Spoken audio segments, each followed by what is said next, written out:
Alrighty, hello everyone and welcome back to my channel. My name is Stu and today we are back with the Kid at the Back, episode 3. Y'all been frying me, bro. Y'all been frying me in the comments, I'm not gonna lie. First it's the game value and now it's my voice is too quiet, so I turned my gain up a little bit. And right now I'm sticking right now if I go to like my normal voice, my calm voice, I'm sticking around like -24, it's -18. I hope that's okay, because then again, this title screen music is kind of loud on the louder side. It's just, like if I play like a horror game, I have my limiter on, so I really just hope I don't get too loud when I scream. But whatever, we'll see. It's different because I kind of gotta just wait and see, because one person says this and another person says that, but oh, whatever, we're hopping back into it. We're hopping into Soul. Let me see where I left off right here. I think so.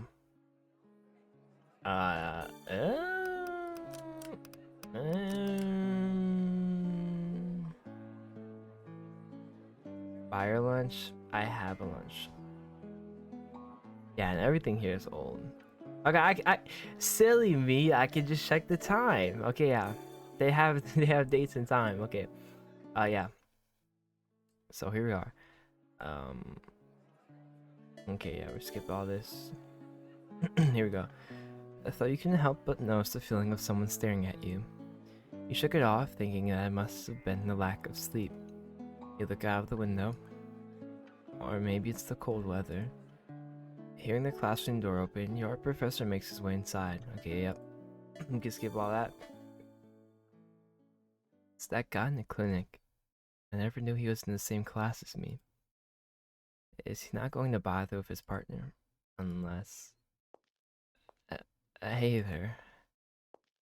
Looks up from his desk and looks at you approaching from before you're eventually standing next to him.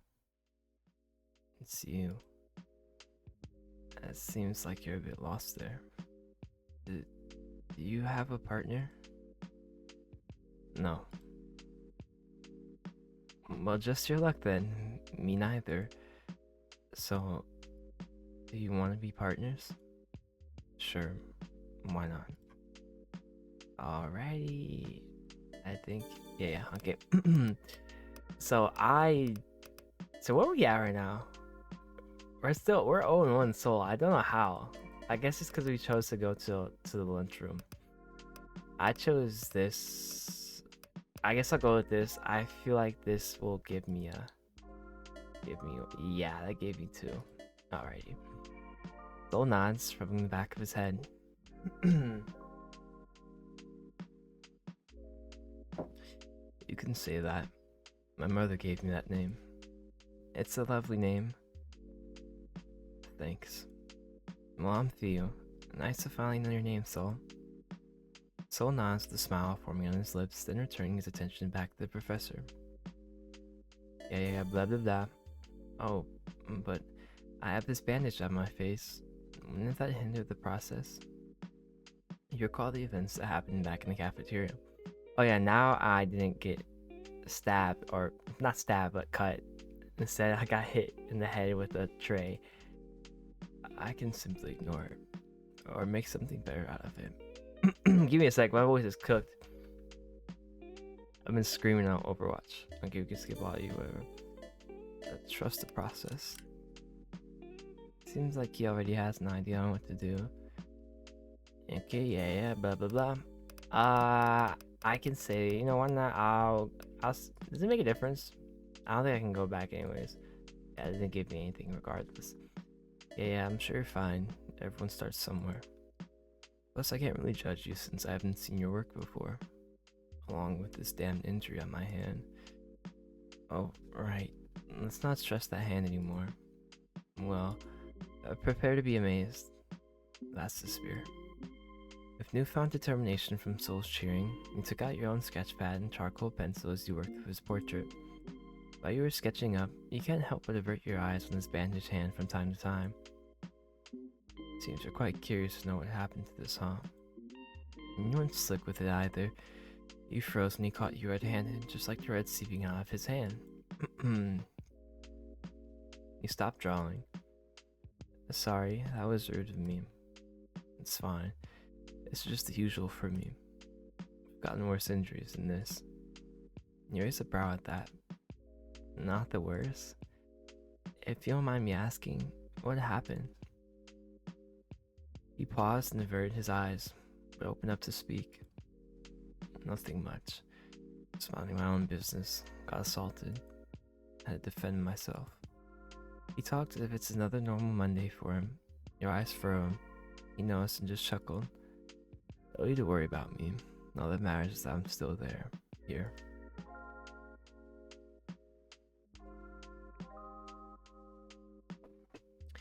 He didn't say anything, however, continuing on with the drawing. Your movement's slow and now refusing to look at his injured hand. The school is way more fucked up than I thought it would be.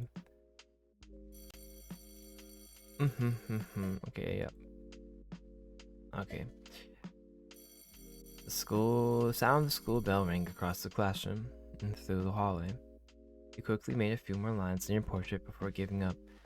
You closed your pad and proceeded to shove it inside your backpack, leaving a confused look on your partner's face. Not even going to show me what you made? It's not done yet. It never bothered me. I see it. Wait. How about a small deal? I'll show it to you once I'm done with the portrait, and you still need to draw me once your injury gets better. Sounds like a plan? You say with a wide grin on your face, trying your best to convince the male. He stares at your face for a short moment before eventually leaning back on his chair, arms crossed, and nods along with your deal. Packing your things, you and Soul continue out to the hallway. Okay, yeah. Blah, blah, blah, blah, blah. You bite the bottom of your lip as you recall the events that happened today. Mostly meeting new people. First formally meeting Crow's group, and now meeting Soul. Back then, you struggled. Blah, blah, blah, blah, blah. Okay, before I took his arm, I'll take his hand this time, because why not? We already took his hand once, blah, blah, blah. I'll say I do, just to... We're 2 and 2, so if I say I do... Yeah, that will put him down by 1. Blah, blah, blah, blah, blah. I'm just gonna hug him. Is this probably gonna give me 1 regardless? Yeah, but this also gives him 1. That's a neutral choice. It was Soul. He came out of a classroom and another person came afterwards. Behind him, seemingly bored of his mind. I absolutely hate this. It looks like an axolotl, bro.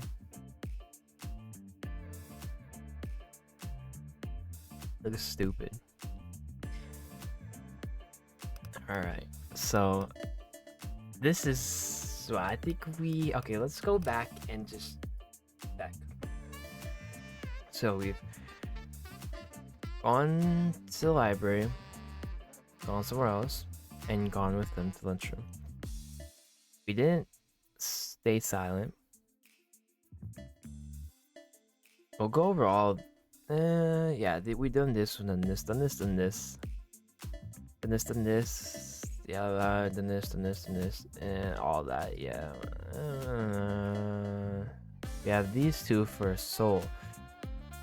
We have to do, and then we got these, so... yeah, it's just... So this time... first I stayed with the group. Or did I stayed with the group, and Soul and them came over anyways, right? Okay, so I'm gonna join Soul this time, and that's it. Leaves okay.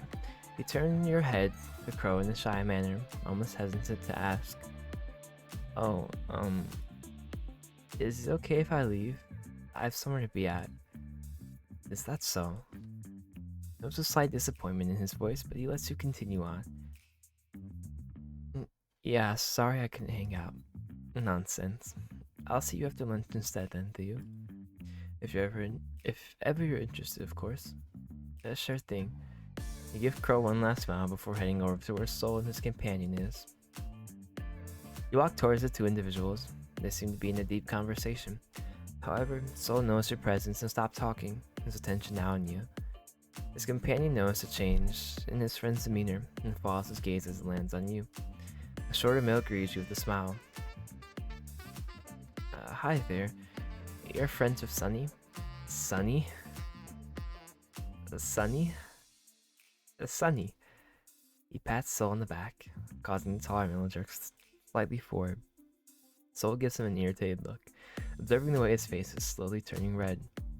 You know, because he's such a sunshine, he's Sunny. You let out a small giggle, lifting your eyes towards Soul as he catches your gaze on his. Upon landing eye contact, Soul quickly averts his gaze away from yours, holding up his hand as he tries his hardest to hide his face away. Like a nickname? Yeah, Sunny loves the nickname. I gave him, right, Sunny?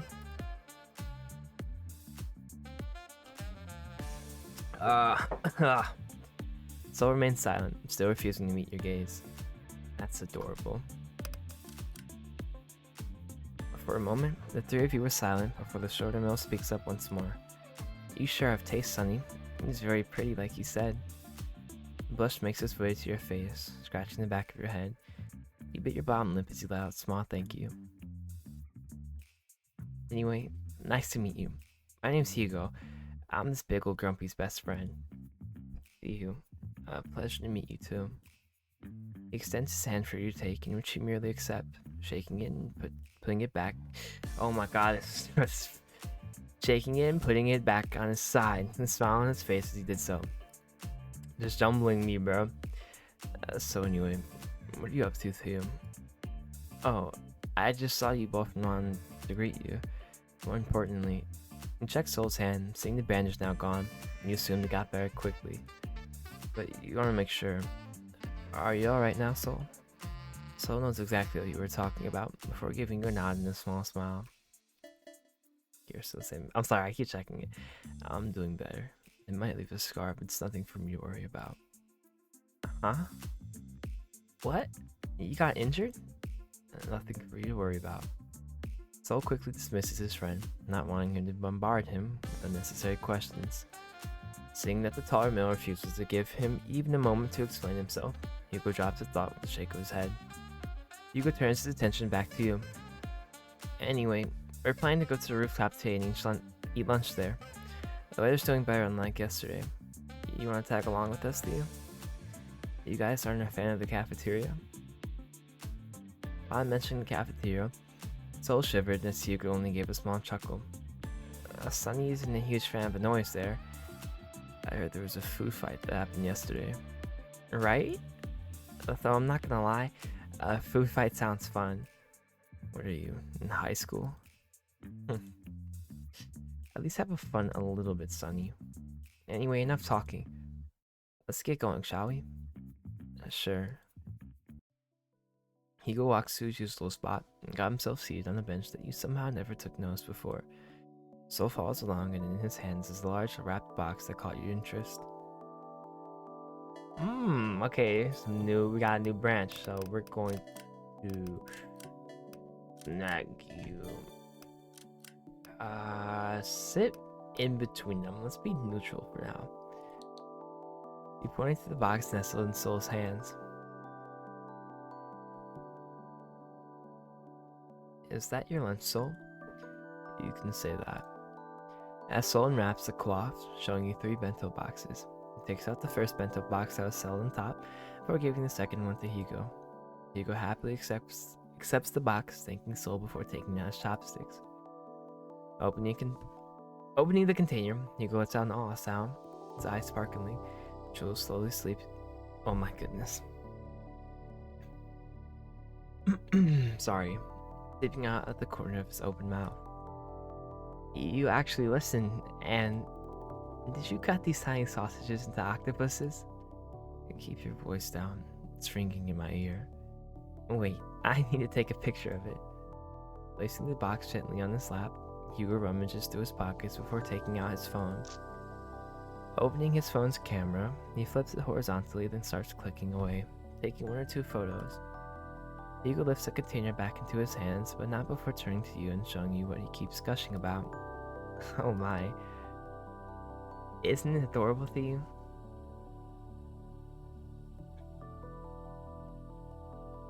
There you see our various ranges of food with rice shaped to match a moth. See, we designed the face along with cabbage, using cabbage leaf to form its wings. Right below the moth are mini sausages shaped like octopus, wonderfully cut carrots that were made to look like stars, and squeezed beside stuffed shiitake mushrooms. The egg roll sushi and broccoli with melted cheese as dip look delicious. I almost feel too bad to eat it, especially on how cute this little guy is. Yugo points at the silk moth-shaped rice. Without wasting another second. Okay, I think we can all guess what he's saying, but I'm not even gonna try. I'm not even gonna embarrass myself. Yugo starts digging in, scruffing down on the rice with like a wild, hungry animal. I got my cup of tea, but I have not been using my voice at all today. Actually, I was screaming at Overwatch, but that doesn't really count. Did you make this by yourself, Soul? You can say that. Soul answers, opening his own container. You thought you'd see another form of food art made by Soul himself within the container, but instead it was greeted by a simple ham and cheese sandwich. Okay, so Soul's got a soft spot for Hugo. You know, I really don't like them, bro. I really don't. Like, I just can't, or I can't. He takes out a slice, but before he could take a bite, he turns to you. Have you eaten, Theo? You know, bro, I was just searching, bro. I was just searching. I have no bread, so I couldn't eat what I couldn't eat what I wanted to eat. Literally just salami and bread, bro. That's how picky I am. But we didn't even have bread, so I'm starving. No, I actually haven't. Soul's eyes went wide and Hugo gave you a shocked look. Oh, you do have 3, right? I don't know why you have 3, but you just happen to have 3. Before you knew it, Soul takes out another box and settles down your lap. You can have this. It's an extra. Why do you have an extra?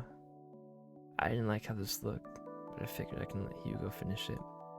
It's a waste of ingredients. You don't have to, Soul, really. No, I insist. Oh, for fuck's sake, just eat the same box. What? Is he just telling us to eat the box? I guess so. I guess that's just a grammar error. Hugo, who clearly had enough of the back and forth banter, suggests the idea before returning to his own box. Soul hesitates. He eventually takes out a spoon and fork, handing them to you. Take a bite from the bento box, tease him. Tease him. Okay, we're on 8 now. Let's tease him, why not? He declined his offer of the utensils. Oh, don't tell me, bro. Oh my goodness. I should have figured. He raises a brow in confusion. You don't want the fork? Or do you prefer the spoon? I have chopsticks if you want. No, nothing of the sort. Then what is it? I want you to feed me. No, I didn't do that right. I didn't do that right. Let me... Then what is it? I want you to feed me. I feel like that's the perfect way to just make it awkward. Like that one picture of what's the blue monster called from Sully? Yeah, like that one picture of Sully that you always see in the TikTok comments, bro. Soul's breath hitched. His face went brighter red at your wild suggestion. Hugo gives you both the side eye. Damn. Sorry. Proclamation was enough for him to actually stop eating, showing you both a judgmental look as if saying, really? Right in front of my bento box. He scoots a bit away from the two of you, not wanting to be part of your little fiasco as he returns to your meal. But I saw that as an L in the corner of my mouth. Soul, however, was nervous for a bit, his eyes still transfixed on yours. Still couldn't believe what you'd asked from him. Are you just going to keep staring at him or what? Shut up. I'll feed him. Sol takes the spoon in his hand, a little bit too harshly, and scoops out some rice and a piece of sausage, his whole face turning red to the point it reaches the tips of his ears. With a shaky hand, he lifts the spoon for you to take. Now you gotta brush the hair between your ear, close your eyes. You gotta play the act, bro. You gotta play your part. He took a bite and chewed. Mixture of flavors, how the rice remains warm and fluffy, and the sausage's savory taste helps balance it out, sending a tingling feeling down your spine from your mouth. It's amazing. It's delicious. And so this is really good. Hugo nods along with you. Longs with you, with gusto. Food stuffed on one cheek like a hamster. I know, right? You'd honestly be surprised. So, great house husband. Bro, I really gotta learn how to cook, bro. I really wanna learn how to cook. I really suck at cooking. And bro, shit. I think about it, I really don't eat that much from my mom's cooking anyways. Like, I'm really a picky ass eater, bro. Only thing I can recall that I eat is when she makes like chicken stew and beef stew and like pan fried chicken and steak and shrimp and stuff like that.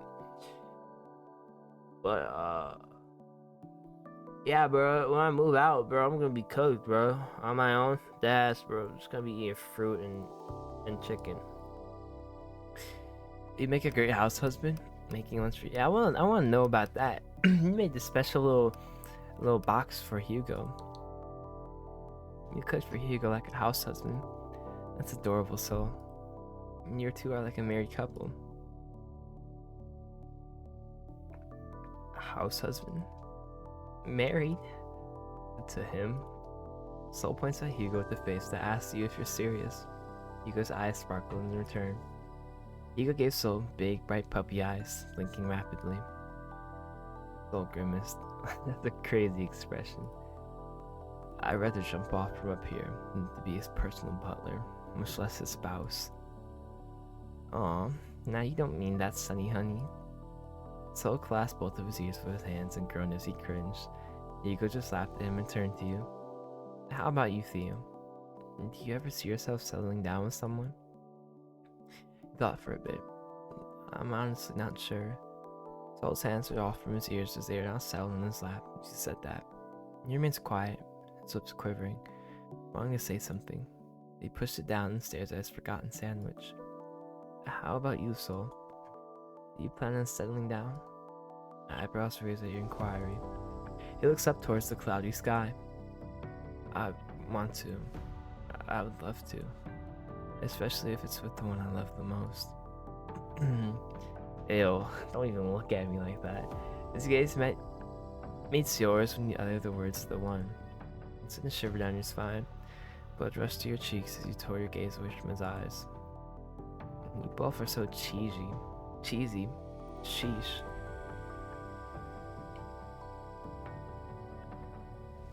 Hugo interrupted. Sol groans at him, and you chuckle. But you couldn't help the one last look Sol gave you.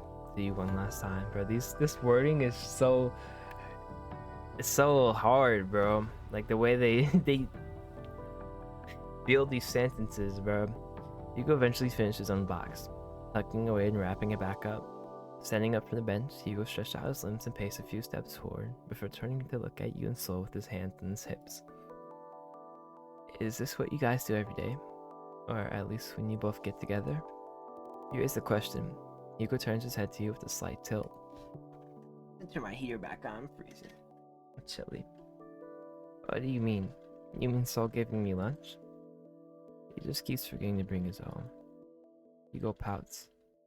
And you never finish yours, so I do the honors of ever finishing good food. Thank you very much. Those bento box aren't. What inspired them, if you don't mind me asking? Oh, you don't know? Shut it, Go-Go. Go-Go? Oh, now we're using the nicknames now, Sonny. How sweet of you. You see here, Theo. My old pal here just makes food art like the typical artist that he is. But he never bothers to finish it, much less eat it. And he really loves cute things like you. Finger in his chin, Hugo ponders for a short moment, trying to remember something from the top of his head, but to no avail. He turns to his friends, his arms crossed, seemingly uninterested in answering whatever inquiry Hugo's going to throw at him. What was the name of your plush horse, Sonny? Like hell, I'm answering that. Boo. He owns a plush horse? Soul owns plushies? Soul bites his lip, his face turning red upon the reveal of his little secret. That's so cute. You're just full of surprises, Soul. He says nothing as he fixes his choker. The red blush tinting his face makes its way to the tips of his ears.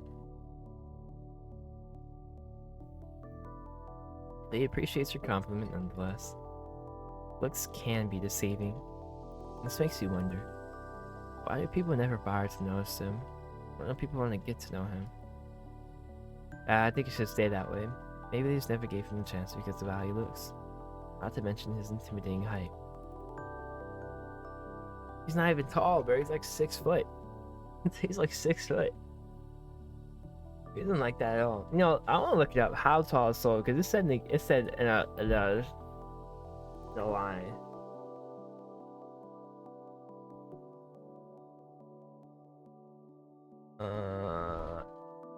How tall is Soul? Let me get the back. It says she's 6'2", 6'3". 6'2". Alright. But he isn't like that at all. In fact, he can be considered as a gentle giant. Time passed for a while. Now Hugo and Soul are both leaning against the railings, observing the view below them. Curious, you make your way to where they were. Hugo and Soul seem to be looking at something below. Their faces sullen and serious. Hugo's face is blank, while Soul's expression is a mixture of irritation and aggravation. You look down, and there you see a group of well-dressed people. But what makes them stand out is not from the way they dress, but from the way they carry themselves. They're clearly not from here, but the school's logo on their uniform, vest pocket says otherwise. And they look so fancy. They look rich, dangerous. You couldn't help but hold your gaze on the tallest one in the group, an adult man. Guessing that he must be a staff member, maybe a teacher, but what sticks out about him is the eye patch on his face and the large scar behind it. It sends a shiver down your spine. High-class mugs. Phil exclaims, appears disgust coating his tone, not hiding it a single bit, as he pulls away from the railings and returns to the benches where you last were. High class? You don't know about the hierarchy, Theo? No, not that I'm aware of. This is the first time I've ever heard of it. How come I've never heard it or seen one of them throughout my school years here?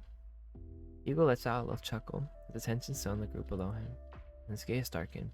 The usual happy-go-lucky attitude you've come to know disappeared in a flash, as if the person before you was a whole different person.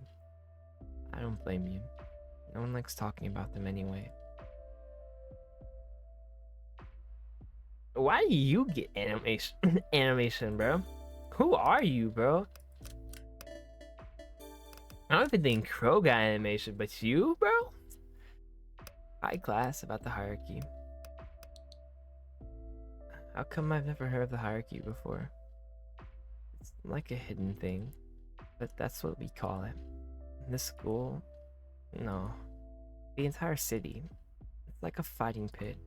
Whoever's the most powerful has a better chance in living a good life here.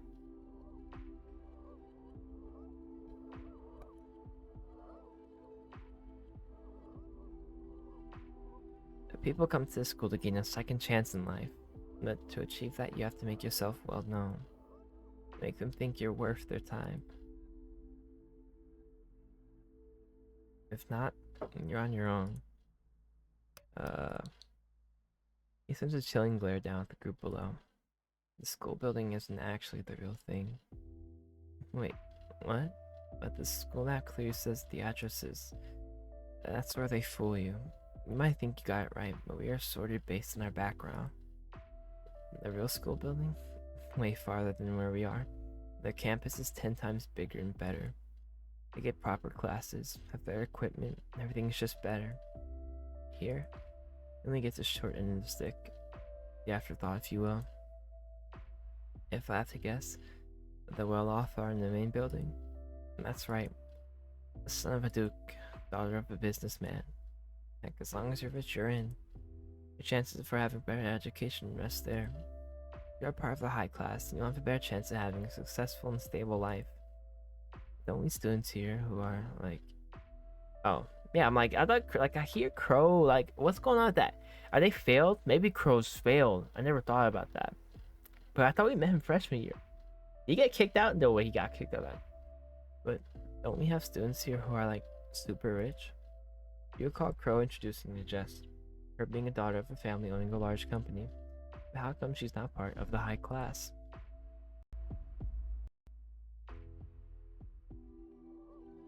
Okay, there we go. There's someone who ended up shifted down and moved to our building. Either way, they failed the class or got a violation. They didn't want that type of stain on their reputation, so they sent them there. Here. Of course, some didn't appreciate that. They see us as someone lower than them, hence... Hugo glances back at Sol, the said male now busying himself with the sketch pad. Soft look flashed in his eyes, like how a mother would worry over the child. There you understood something. Oh. They have to fight the weak to feel something, huh? They sound like nothing but bullies. How come someone didn't step up to complain? Hugo laughs at your words as if you told him the best joke of his life. He shakes his head in disagreement. If only that was that easy. His laughter dies down, with expression back to being solemn as he scratches the back of his head. Actually, Theo, in this city, no one really gives a shit. Money is the only thing revolving around this city. You got no cash? You're done for. That's why people like us just look at you dead in the eyes. Are desperate to get in the higher class. As you don't dare complain. He pauses, contemplating the next set of words he's going to say. His mouth opening and closing like a guppy out of water. Instead, he gives you a warning look. The sky blue eyes that once reminded you of summer skies are now look cold, like sharp icicles about to pierce you. You're better off dead. Yeah, I don't know if this green tea is helping me or making things worse, because I swear, every time I take a sip, congestion just gets worse, bro. Hugo lets out sighs. He turns to look somewhere else, trying to shove away the thoughts clouding his mind. Let me take a sip of my water instead. Like none. But that's the sad reality here. The attention is good, great even. The chances to get a stable life and even have an active stardom is high once you're part of the high class. Much less graduate there.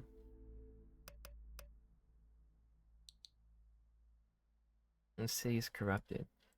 He murmurs under his breath. This makes me question Theo. How are you able to get in the city? No, the better question is, why did you enroll in this school, if you don't mind me asking, that is?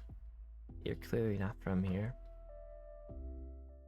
Yeah, it makes me wonder, where are we, bro? Because, you know, I see, like, a lot. I don't know if, like, bro, I don't know where we are. Are we in, Asia? I have no clue, because Gio and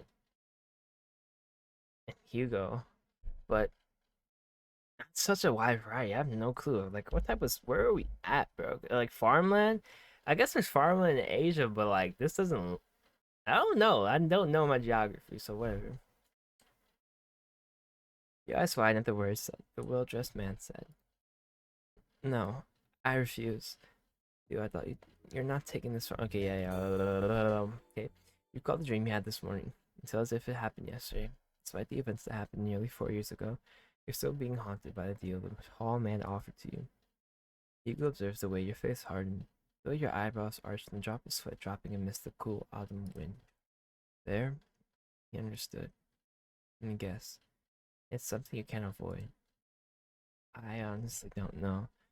My father never really disclosed as to why we were in debt, but I was so desperate not to lose my home.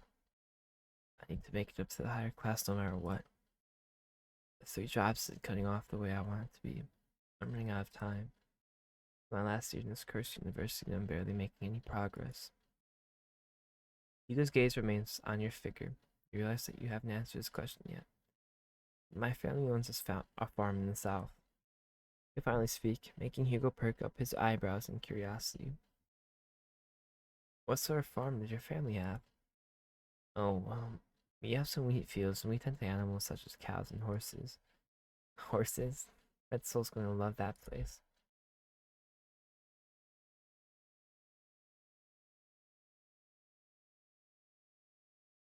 That sounds nice. I'd love to be out of the city once in a while. Give him a small smile. Yeah, some might say it's boring, but it's not. You get to pet horses and cows. Wow. Wow. You just won me over, bro. Well, you should really invite me or even Solo over then, if ever. Having you give us a tour there would be a great change of scenery. That means you're a long way from home. Don't you miss it? Uh, do I miss home? I guess I miss the comfort. There's not, I don't know. I guess no, I wouldn't miss the comfort. It's not like comfort here. It's more familiarity. I would, maybe, I would not, no, I wouldn't miss the noise either, bro. I'd be perfectly content, just 24 hours of just silence. A little bit, not at all. Nah, I'm good. Not really, no. Very independent. I like that. I heard great things about this city, about this school. You remain quiet, listening to you as you went on. If I can manage to come up on top, and maybe part of the hardest class like you said, then I can maybe save my family's farm. Crossing his arms, he says nothing as he looks at you one last time before letting out an endearing chuckle. You remind me of him. Like him? I'm rambling, don't mind me. Being caught red-handed, he waves his hands around in slight panic.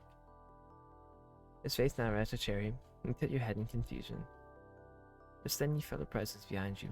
Turning around, you met with Soul, its glare stinky and directed at Hugo. Shorter Mill, however, didn't mind it. Probably used to it. It's almost time. We should head back. Alright. Nothing else to do, the three of you left the rooftop. You take one step down, looking up and ready to converse with Soul and Hugo when you suddenly lose your footing. See what I'm saying? Like we just have infinite luck, we have just the worst luck as YN.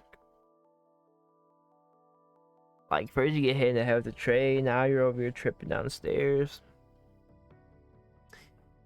Theo, well, you alright there, Theo?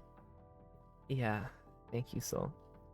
Eyes wide in shock, you hold onto Soul's arm tight, with the other arm wrapped around your waist as he pulls you close to his chest. It's bullshit. Feel both of your heartbeats run.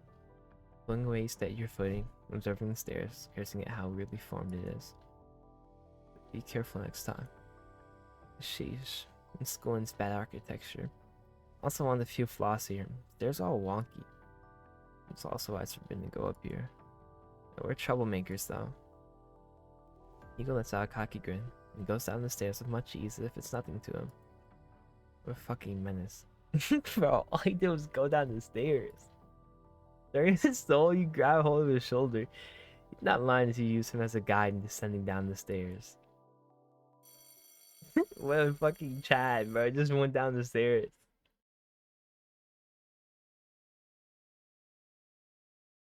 A school bell rang throughout the hallway, signaling the start of next classes. Hugo lets out, girl. I don't want to go to class. I hate my history teacher as much as my coach in archery. Why don't you skip then? Hugo's eyes popped open and became bright like a light bulb appearing out of his head and lighting up. Knows exactly what that looks mean. Oh my goodness. Come on, stop. I'm going to skip class. How about it? Fuck this school. They're going to treat us badly, then let's be the bad guys. A mischievous look makes its way to Hugo's face. He already knew what that look means, sighing as he did so.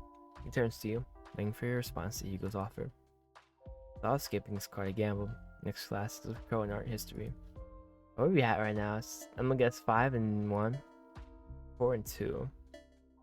bro. You look so sad. I'm sorry, girl. I'm sorry, girl. You should fuck smirk at me, bro. I hate you, bro.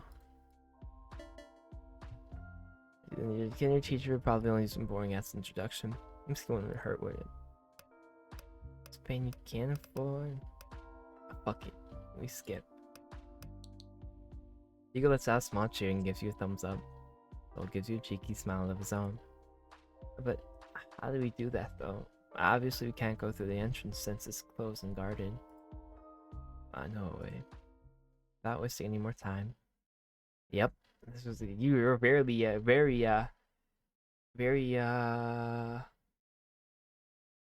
well versed with this area. What? What was the word I was thinking of? I don't know. I forgot. Got that word. So leads the way, going through the backside of your school near the gardens. The edges, of course, are barricaded by a tall iron fence. Soul finds a bush and pushes it aside, revealing a gaping hole. Well, that's quite convenient. Did you make this hole, Soul? He did. I did. Hugo went ahead first through the hole. Soul waits for you first before falling right after. The three of you went past a few bushes and shrubs, the leaves falling as you passed by them. The red and orange leaves scattering around and some making its way to your uniform before you all eventually made it out and met with pavement. So, where did we go? Hugo thought for a moment, looking around before pulling out his phone. Suddenly he lets out a gasp, scrolling through his phone faster before gripping on Soul's shoulder, earning him a hiss from the taller male. Sherlock Holmes is out? Ears. I feel him so much, bro. Like, dude, one of my biggest pet peeves, bro, is my mom, bro. She coughs a lot, and when she coughs, bro, it's like those gross coughs, like those hacks, bro. And like, it's so loud, bro. Like, I'll be in the car next to her, and it's so loud, my ear will literally like jolt, like it'll literally twitch and stutter. Like, that's how loud. And I hate that, bro. And I have to cover my ears. I hate that shit, bro. I hate loud noises. Except unless it's a concert. I love concerts. Oh, yeah, it's that detective movie I keep seeing on the television. I thought that won't come out till next week. Did I set the date wrong? With that, Hugo started sprinting, leaving you and Soul behind. Oh, lovely. Soul placed his hands on his hips before walking to where Hugo ran off to as you follow. Hugo kept tapping away on his phone. His shoulders went slump. Guess he did get the date wrong. Shoving his phone back into his pocket. Excuse me. He turned to you and Soul. He clasped his hands together and pulled the biggest puppy eyes you've ever seen. We have got to watch it. Can't we, Theo? Can't we, Sunny? Hugo begged. You can go ahead and watch the movie. I'm going to run the arcade while you're at it. Hugo pouted. His eyes went half lit and the sparkle in his eyes was gone. It's more fun if you're around. I know you like those crime videos you watch from time to time, so please. Soul, however, basing off his expression, isn't in the mood. Hugo gives up and turns to you. Do I go with Hugo or do I go with Soul? How about you, Theo? Would you like to watch the movie with me? The ticket and food's on me, of course. I'm going to watch that movie! Fuck you, Soul. I don't like you either, Hugo, because you just like the Soul literally murked me and Crow, and then Hugo still covered up for him. Like, that's absolutely insane work. I do not like you, Hugo. No friend is that good. I'm sorry. No friend is that close knit that you would do that. I'm sorry. It's insane. Now I'm thinking about it. No, it's not the same thing. Like I'm comparing it to like Sunny and Basil, but Sunny was an accident, and Sunny was little, bro. Like, it was an accident, impulsive accident, and they're both young and frightened. I mean, y'all are grown ass men, bro. And Soul just murked Crow out of jealousy. I can't believe he did Crow like that. That pissed me off. I was thinking about that all night, bro. Let's watch the movie. Hugo gives you a bright smile. Heck yeah, I knew you were a trooper, Theo. Come Let's go grab some tickets and snacks. Do you want popcorn or something else? Sure to know. Oh, there goes my lamp. I'll be right back. Give me a second. Well, I suppose that could have been worse. Let me get comfortable and put my feet up and not kick my lamp down this time. It's 12. It's 1 o'clock. I'm a little sleepy. I had work today. The short minute went along towards the movie theater with you coming along, following up behind him.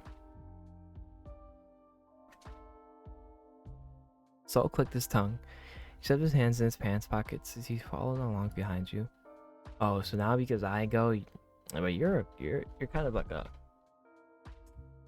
I'm not gonna say that. Hugo took notice of this and raised a brow.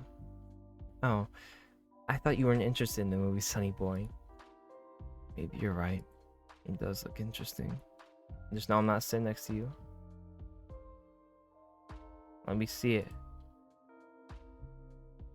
Stop making excuses. You just want to be here, sweet Theo. Let's go. Cole takes hold of your wrist and drags you away from Hugo. And don't touch me, bro! To the movie theater, bro.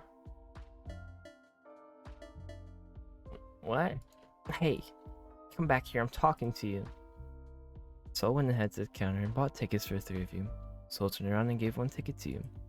Your fingers brushed with his, causing him to blush. Finally called up to you too. Hugo pouted as he crossed his arms, looking at Soul. I thought the tickets were on you, Hugo. It was, but I guess it's on Soul now. Not that I'm complaining or anything, but it's just supposed to be my treat. Oh well, the food's still on me. Wait right here. Hugo scurried off to the food booth, leaving you and Soul one last time. You walked towards the now showing pictures, examining the poster. That's Sherlock Holmes, huh? Hugo's into detective movies? You turned to ask Soul, and he placed a hand on his hip as he checked the poster next to you. You didn't say that. He aspires to be one. That's quite charming of him, and Sherlock Holmes is his inspiration? It's just one of them. I see. How about you, Soul? What's your favorite genre? Soul raised his eyebrows. His brows at you. He placed a finger on his chin as he looked up, staring at the ceiling. I like supernatural horror and thriller, along with the tales of the Headless Horseman and those original fairy tales with the Grimm brothers. Those all sound so gruesome. I bet you feel weirded out by it. Yeah, I am. Yeah. I'm not over here trying to side with you, but I'm not weird. I think they're unique. Also adds to your charm. This is killing me. He said with a wink. Soul blushed and looked away, rubbing his wrist to calm himself down. I wouldn't mind trying to watch one though. I'd love to recommend some for you. Of course, that would be such an honor. I'm back. Hugo's familiar voice was heard. You turned around and saw him walking towards you both. Two large bags filled with popcorn on each arm, and one large cup being held. Oh, let me. You said taking one back from Hugo's arm, and thanks you for the help. I've got the snacks. I hope you like popcorn with you. I got the cheese. He then turns to Soul. Come on, let's game before the movie starts. Soul nods as you and Hugo follow him towards the entrance to the movie theater. He hands out the 3 tickets and the 3 of you enter. This isn't it. This piece wants you to believe is the ultimate evidence for the case, when in fact, you're halfway through the movie, the bag of popcorn halfway finished. Next to the blue-haired male on your left, his gaze transfixed on the large screen before you. Hugo, during the beginning of the film, was really giddy. Now he has gone silent, seemingly engrossed in the scene happening in the movie. His hand goes on autopilot as he munches on each bite of popcorn. You're right, Soul, surprisingly, was also too engrossed with the movie before him. You need to piss. You've been holding it for a while since you don't. This is the. Whoa, I hate that. That's the worst nightmare. It's getting up to go to use the bathroom in a movie, bro. During the movie, walk in front of people, bro, and then and you have to go back and walk past them again. And you're blocking, bro. So that's the worst nightmare. I understand the important scenes, but Mother Nature is knocking so hard on your door. You tap Soul's shoulder. He turns his attention to you. You need something? I need to go to the comfort room. Would you like me to accompany you? No, it's fine. Just enjoy the movie. Sol gave you a nod and took it as a signal to stand up from your seat, ducking down, making sure not to block the screen for the viewers at the back as you sped walk towards the movie theater's comfort room. Chapstick time.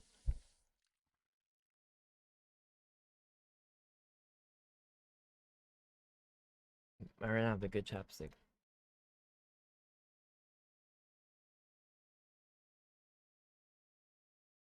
Jeez. It's already getting interesting too. I'll probably just ask you what happened now it's gone. Well, it's time to head back. The forceful opening of the door startled you.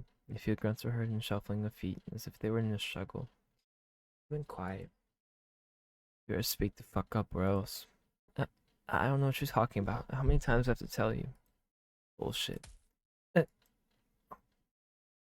Your eyes widen as your breathing stopped. Was that a stab or a punch?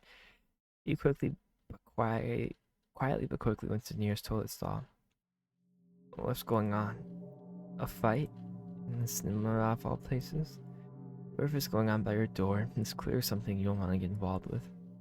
Just tell us who the traitor is, and you're in the cahoots with, and I'll let you on. Again, I have no idea what you're talking about.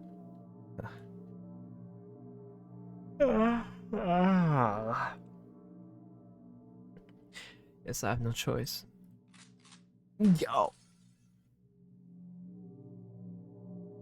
Wait, he shot. Wait. Let me put both right here. I'm hoping he shot the light bulb, right? Bro, how can you fire a gun in a movie theater and no one hears that? You hear the sound of the light bulb being popped along with the portion of your comfort room's light going dim. Only half the room is lit, now lit up. But please, I don't know, I swear. Give me one last chance, buddy. A little shuffling was heard. The voice seems to whisper something that you cannot hear. You hear breathing as it gets shorter and heavier. He's here. I swear, just look around. You're bound to find him here. Please don't kill me. The gun's too merciful. No. Ah, that was definitely a stab. Your nose caught something. It stings as it fills the air, the edges of your eyes watering. Then you feel something wet hitting the tip of your shoes. You look down and your eyes widen. Ew. But what? What? Oh my god. Oh fuck, oh fuck, oh fuck, oh fuck, oh fuck. Someone just got killed and the body is right in front of your stall. Is someone else here? Shit, did he hear me? Well. Seems like we have a lost lamb on our shoulders. Oh, do you know what this reminds me of? This reminds me of that one cutscene in Xeno, bro, in Xeno Remake, bro, in the bathroom, bro. Oh my god, that cutscene was scary. You hear the stall one block away from you was hardly open. I hear him. Come on, little lamb, try to hide. Shit, I need to do something. You quickly looked around, trying to find a way to escape, and there's nothing but a small rectangular window just above the toilet. You try to pry it open and call out for help. I feel like I'm getting closer to you. It's about to open my stall. What should I do? There's not. Oh my god! I was not ready for that. I was not ready for that. You piece of crap. Okay, wait. Go to the window, haunts the door. Okay, now we're just gonna do it. I'm guessing we're dying in this one. Like you do is stay quiet and hold your breath. Did you close your eyes? Please. The door stall slowly open. You can feel the intimidating presence of the man. I don't want to die. There you are. I don't want to die. I don't want to die. Ugh. Oh shit! You felt a hand coming to touch your hair. Oh brother! You flinched. You slowly backed away. Your legs shaking as you still refuse to open your eyes. Your arms wrapped around you. Theo, it's okay. You hear that all too familiar voice. Here, Theo, it's alright. Damn, bro. What type of knife did they use on him? Like, what the hell? Before you was Sol. Right behind him was Hugo. Both their expressions are filled with worry. Your focus is on the splattered blood across the walls. Hugo notices this and tries his best, blocking the view. Sol hands then went up to reach to you. He stopped him as afraid as if he'll burn you. Without even thinking, you quickly wrapped your arms around Soul, your shoulders shaking as you buried your face in his chest.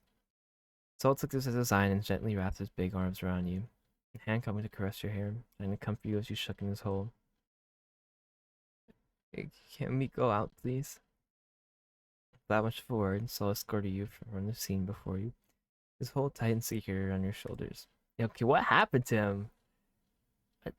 What happened to the dude, bro? I want to know what Soul did to them, bro. Look at Hugo, look. And Shortermill just sighed, waving his friend away with a fanning motion. "I'll take care of it." And who are you, bro? See, I still don't know, like, how, like, why are you so well versed with dead bodies? Like, he was like no witnesses last time when me and Crow got killed. You and Soul left. Hugo lets out an irritated hiss as he looks down at the two bodies on the ground. God, what a pain in the ass. The sky is now dark, indicating it's near night. You finally get out of the movie.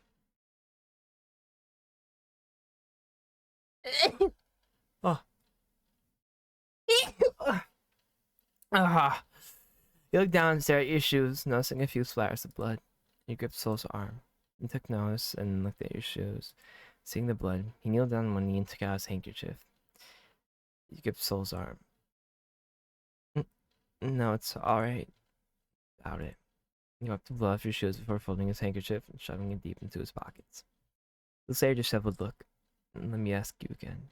Are you alright, Theo?" I'm not. Who could be fine after that, bro? Who could be fine after that? Like, how you, like, I'm questioning how you're so like content or fine when you just murdered somebody. How and why? Yes, no one. The terrifying experience kept repeating in your mind. Soul broke your trail of thought by placing his large hand on top of your head. He looked up at him and he gave you a soft, reassuring smile. His hand now off of your head. Don't think about it anymore. What matters is that you're now here with me. You looked around and you noticed that Hugo wasn't around. Where's Hugo? Got it covered. You don't need to worry about him. How about I walk you home? Huh? Yo, why? No, I think he's saying huh because what the fuck is going on? You know, to keep you safe. I'll keep you company. I'll keep you safe. Do you trust me?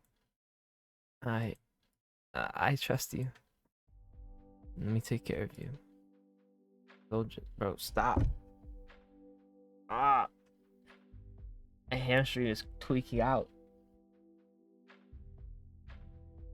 And he wraps it around his. Gently takes hold of your hand and wraps around his larger one. His gaze never leaving yours. Bright smile on his face. I'm gonna back it up right here. I'm so sleepy. Okay. I lastly left off. I said, I'm not fine. I think, yeah. Uh-huh. I'm gonna get that out anyways. I hope. I hope I remember. Yeah.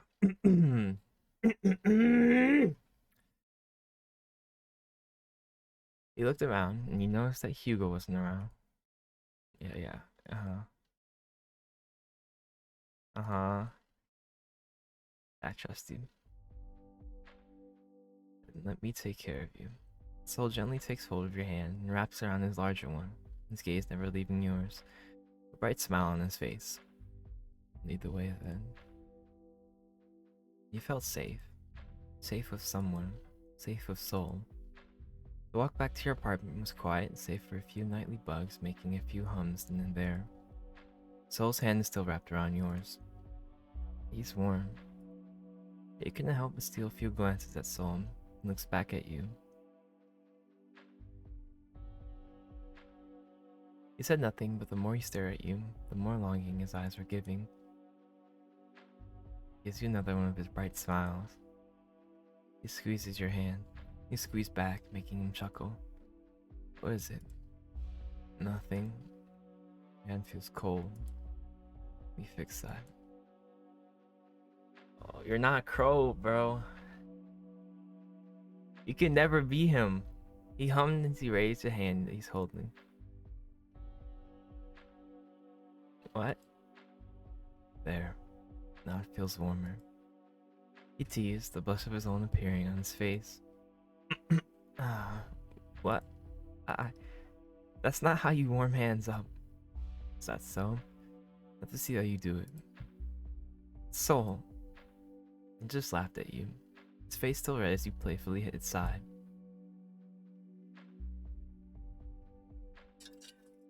See, another thing is like we move, we move past that way too quick.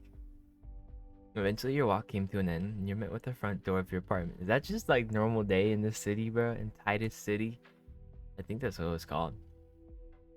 He let go of the hand Soul was holding. He nearly reached out to keep his hold, but stopped himself. He turned to face him. Well, this is my place. Oh. I'll see you tomorrow then? Of course. We don't have any classes scheduled tomorrow though. That's alright. Maybe we can hang out after classes to continue on with the project. I'll keep your word for it then. You turn to face your apartment's front door, taking out your keys and finding the one you need. Before you insert the key to your apartment, you turned your head, look at Soul's tall figure still unmoving from his position. Thank you for today. I really owe you one. He paused, and his shoulders relaxed. Don't worry about it. Just know that you can count on me. Unlocking your front door, you fully turn around and give Soul one last wave with a smile on your face. He returned with his own smile before walking off towards the exit. You entered your apartment. The lights dim as you groan, searching for the light switch. Much better. You nod in approval before heading to your kitchen. This is the first time I've seen the kitchen. You open your fridge and start rummaging around for something to eat. I forgot to do my groceries. You let out an irritated sigh, saying there's nothing good besides leftovers from yesterday's dinner. You shrug, deciding to heat this one up after you set your things down. You don't really feel like cooking or ordering either. Sighing one last time, you close the door to your fridge as you made your way to your room. You place your school bag near your desk and you take your seat, skimming through the notes you've taken for the day as you wrote down needed notes. You clicked your tongue as you tapped your blank notebook with the tip of your pen. Going on with your silent staring contest with the blank paper before you, you let out a groan. Deciding to do work later, you closed your notebook and stood up. Turned to your window, noticing it being slightly ajar. Oh my god, this dude's a fucking weirdo, bro. That's weird. I thought I closed this. You went near to close it shut. Bro, it looks like we're in the sky too. Like, it looks like we're decently up. And this dude, he crazy, bro. Close it shut was met with a now broken lock. He cursed. I thought I already replaced this 2 days ago. Maybe I shouldn't buy my locks online. He let out a groan as he left it alone. Went out of the room and into your living room. The TV blared as you munched on some leftovers you got from the fridge. The movie currently playing as you kept your eyes on the protagonist. If you recall correctly, it's one of those films Jess keeps talking about, starring her favorite lead actor. You kind of get what she was gushing about. The lead does look attractive. Blonde wavy hair with sharp eyes as pink as Guacia. I don't know what that is. Like a fruit or a flower. You still can't remember the actor's name. You took out your phone as you start to search up the name of the actor, when it suddenly changed. Instead of the blonde actor on the screen, the report comes instead with a banner below. Another missing person case? No, bro. Maybe the double homicide. That's just fucking you were just a part of, bro.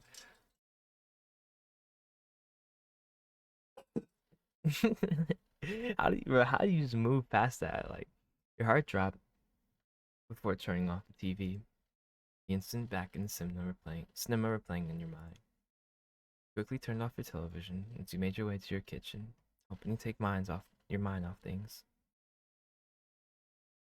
You opened your fridge, feeling the cold air hitting your face as you rummaged through.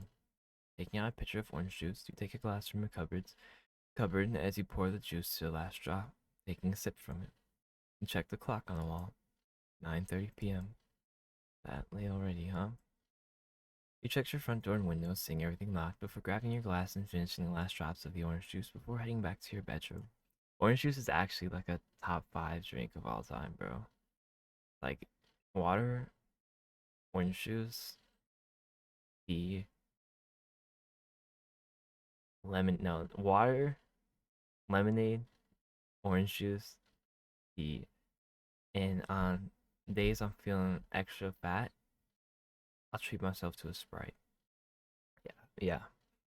Now dressed in your nightwear. That's the only soda I ever drink. Sprite is so freaking good, bro.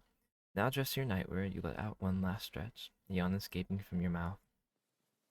Sitting in your bed sheets, you laid in comfort. Today was a lot, you thought. Now the yawn escaped your lips. You must be really tired, you thought, your eyes going half lidded. Eventually sleep took over. The moon was high up in the sky. Night is quiet, save for a few. Hmm. Save for a few honks from late night cars. Okay, so if our lock's broken, I'm assuming Soul has access to our house, meaning he has access to our fridge. I mean, it's really not that far fetched to think that he'd probably do something like that. So, bro, that's so scary to think about. Like, bro, you really just like you're walking on glass, bro. You're walking on thin ice. All that's not enough to wake the sleeping residents. I just heard a noise. Let me put my other earphone on. Let me hear that one more time.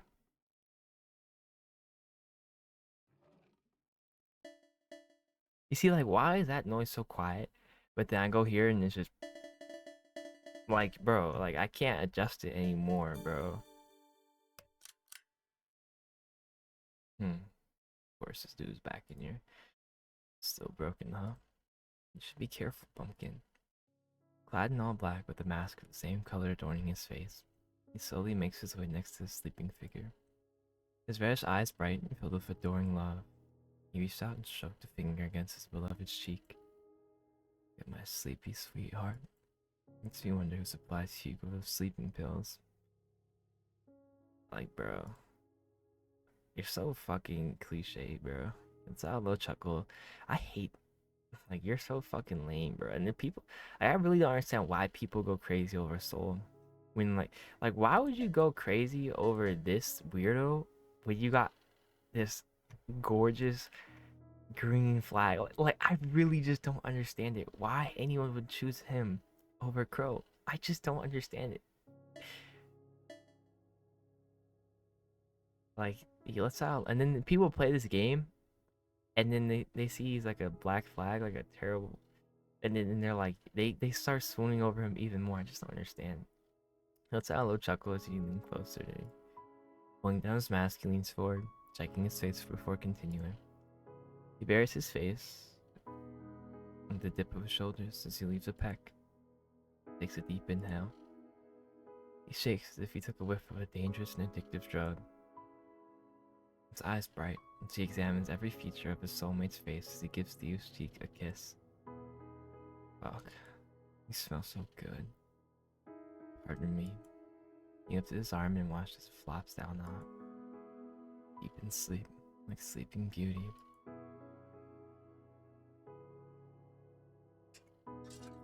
He nibbles my neck. I guess we're talking in the third person. He nibbles his neck, turning a soft whimper from the sleeping individual. He just chuckled. Quite ticklish, aren't you? Kept going, and kissed and laughed in the same spot to the point a mark started to form. Our time today isn't enough. Never enough. I want more of you. I want to be with you. Every waking day. His gaze went from hurt to desperate, his focus still on the figure sleeping before him. Only you knew how much I crave your attention every day. It hurts. So please, let me. Plucking a loose strand away from his face, he gives him a kiss on the forehead before landing another one on the corner of the youth's lips. A shiver ran down his spine at the contact. As much as he would like to stay a bit longer, his time is due. He backs away as he covers his face once again with his face mask. Excuse me. He walked towards the ajar window, turning back one last time. Sorry about your window, Pumpkin. make it up to you someday. Carefully opens the window again. And with that, he's gone.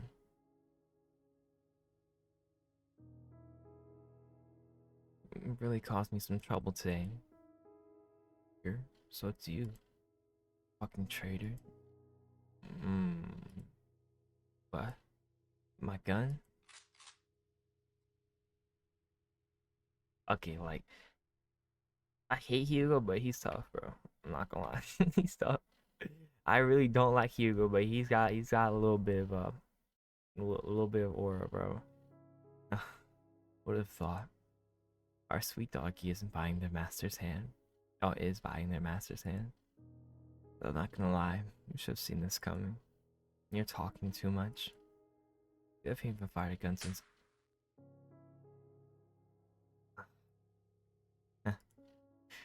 Shit. You're slowly figuring me out. I don't think I can make it for the next few days. Sonny, you've been enough for me, but I think this is the end of our deal. Did we continue? Oh, what deal, bro? What deal? That makes it even. Are they not friends? Are they not friends? I mean, I feel like they're not. Maybe they're not friends.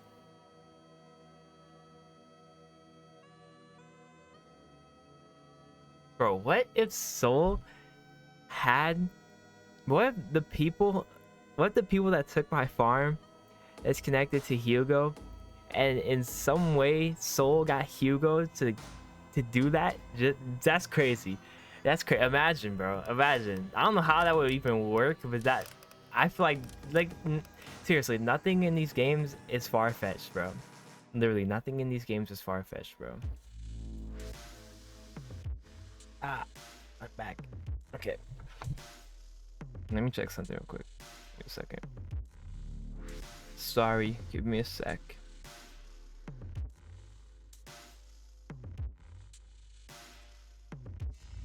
Yeah, I mean, that was...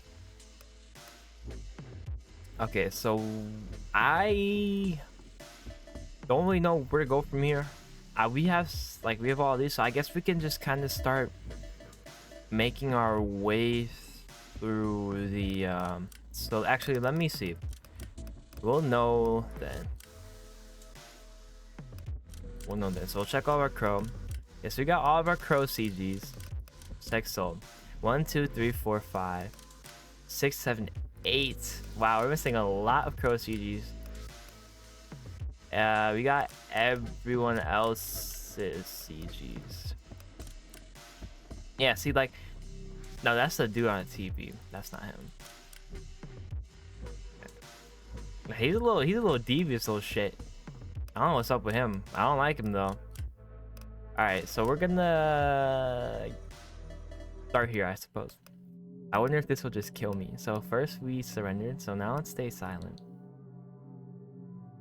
Not talking, huh? You have the right to remain silent. In this case, I need you to talk. You feel the sharp edge of a knife cut through your skin. Stinging sensation made your head spin as you slowly started breathing fast. In a state of panic, you try to jab his abdomen with your elbow, hoping to catch him off guard to escape him, only to have him grab the same elbow and twist it behind your back, hearing a loud squeal from you.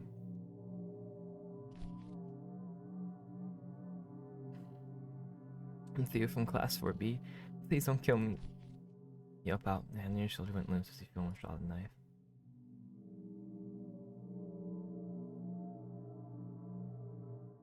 Alright. Yeah. And then we can just skip to at least say anything. Yeah, blah blah blah. I'll go with you this time just cause. Great art, whatever. Are these new? These are new, okay. If you would give me the honors to draw you, go ahead. At least I can count on you. So you're taking out your materials, you call back to the student back at the rooftop. Did you wonder how Soul managed to befriend someone like Hugo? You didn't think this was appropriate time to ask him that. Is your friend any good at art as well? Friend? Oh, yeah. Nah, yeah, he's not new. Take his arm. Whatever. I don't. Kiss him. If I kiss him, now I'll just have Soul kill him, right? Yeah. Alright. Brightness, pretty good. Take his hand. So all of our...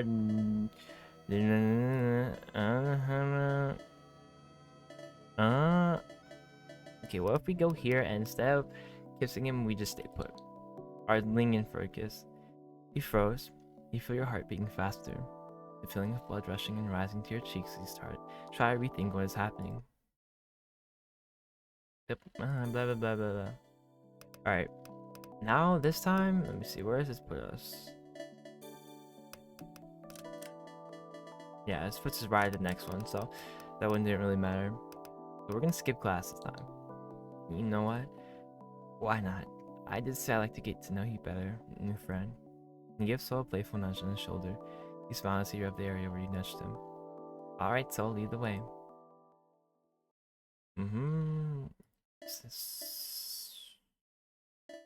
Okay, this leads us to this. Okay, so we're 5-2 with this route. Keep walking, take his hand, keep walking. So this leads us to, if we don't skip, this is what happens. So this is if we do skip. And this will lead us to our choices over here. Okay. So we watched the movie. Let's go to the arcade this time. I'm guessing this will avoid us getting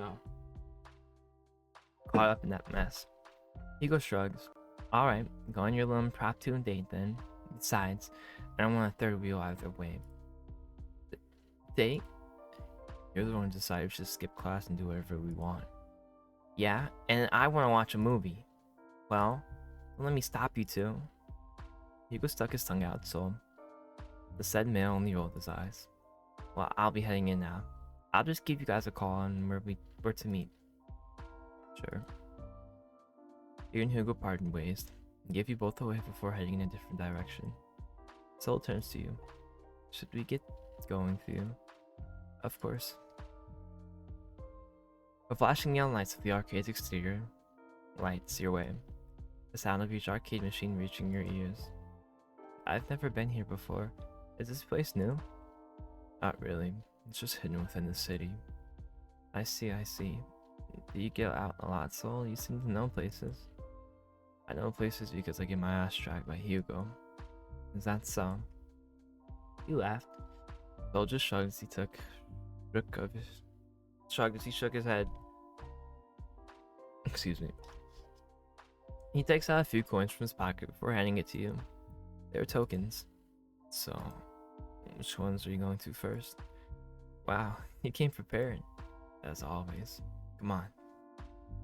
He holds out his hand as you accept it. He held it tight with a light squeeze as you and him roam around the arcade.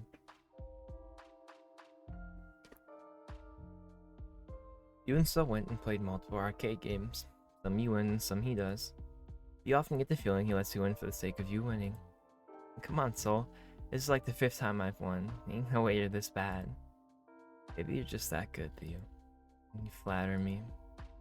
This is when you're about to insert another coin. However, you realize you've run out of tokens. Soul takes notes of this and, of course, gave some out. Say, oh my goodness.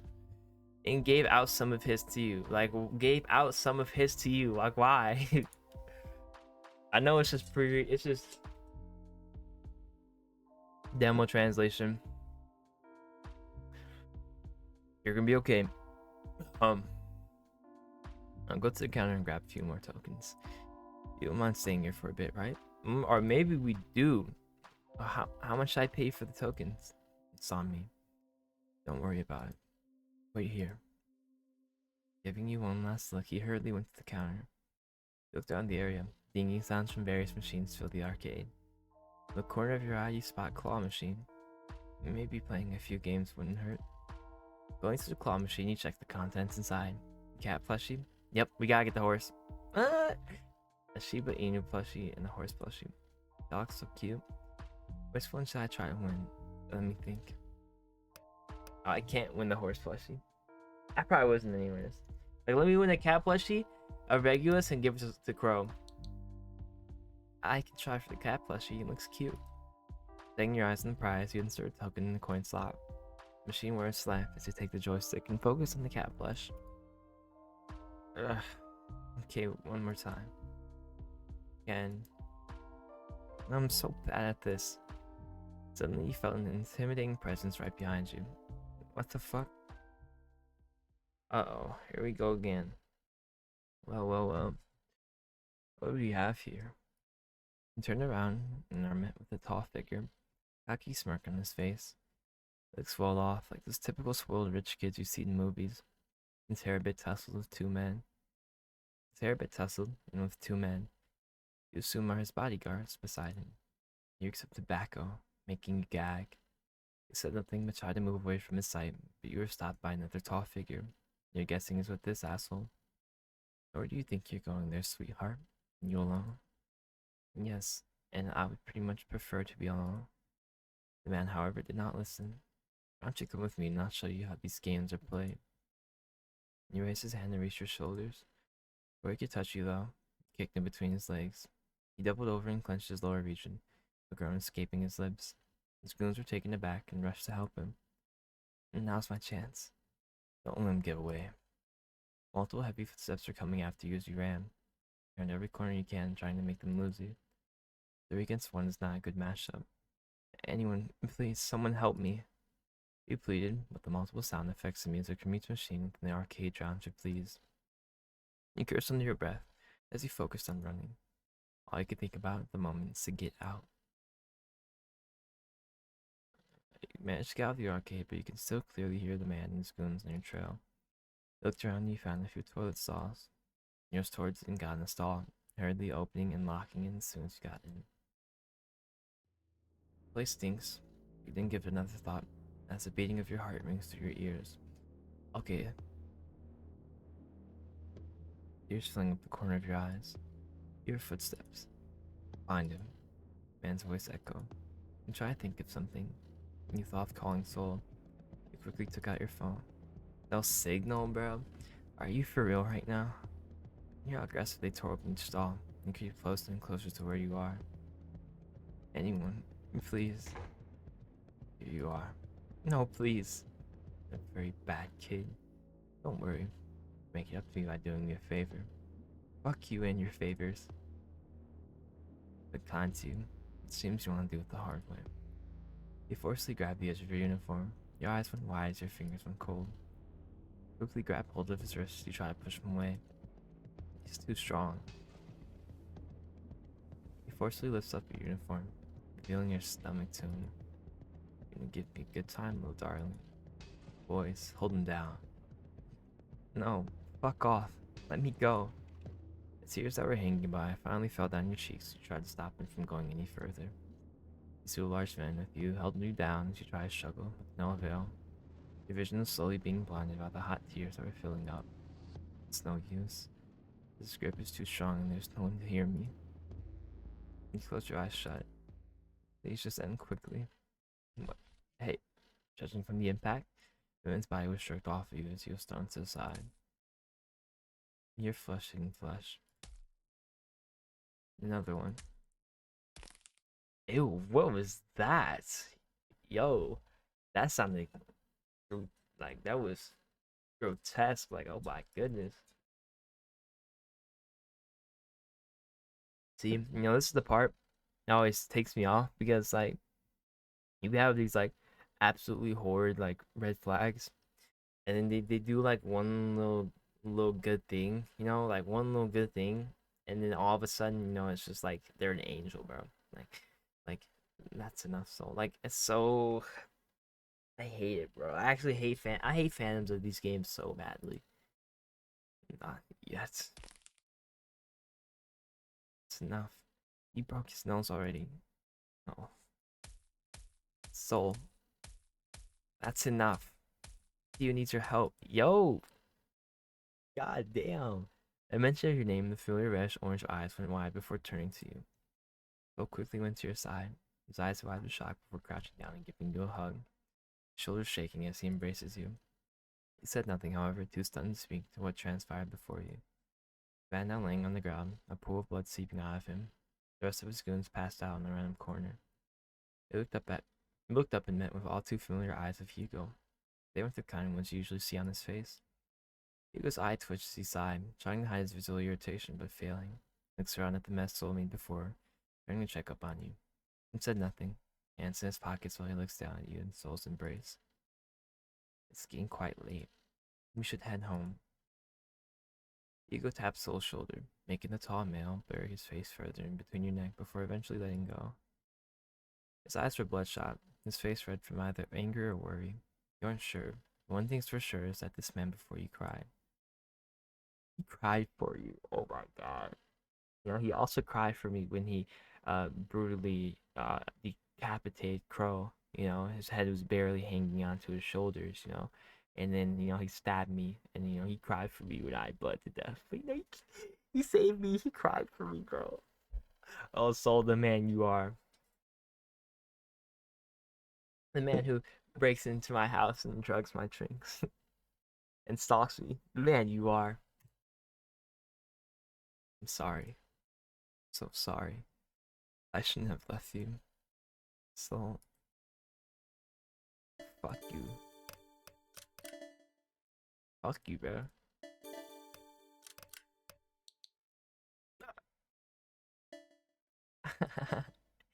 Ah, that's a. Wait, I want to see. That's a 2. What? That's a 2. I like that dumbass expression. Noticing your silence, Soul looks away. Too scared to meet your gaze as his shoulders keep shaking. Here. Beside you, Hugo extended his hand for you to take. He took Hugo's hand as he helped you up. Soul stands as well, but backs away from you a few steps. We should head back home. It's quite late after all. Both you and Soul didn't say anything, but nodded along. Hugo gives both of you a smile before walking away. Soul kept a firm hold on your hand, seemingly afraid to let you go. Hugo lets out a sigh. I guess we can't get in that arcade anymore. Those guys might come back to teach us a lesson. Bro, that dude's not alive. Or even if he is, he's not gonna be high functioning anymore.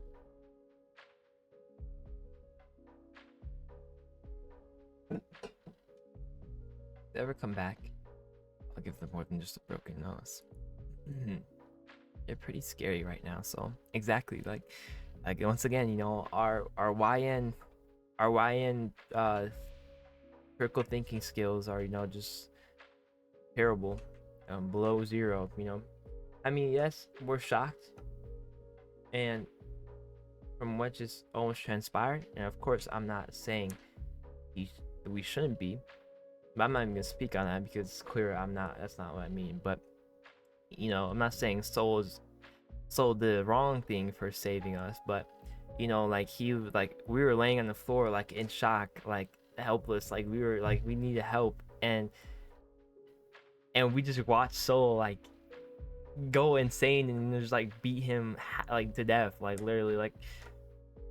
And of course, you know, I'm not saying people who do that don't deserve that, but I feel like if we're in shock and we saw that, I feel like me personally, I think it would add to it. You know, it would add to the shock factor.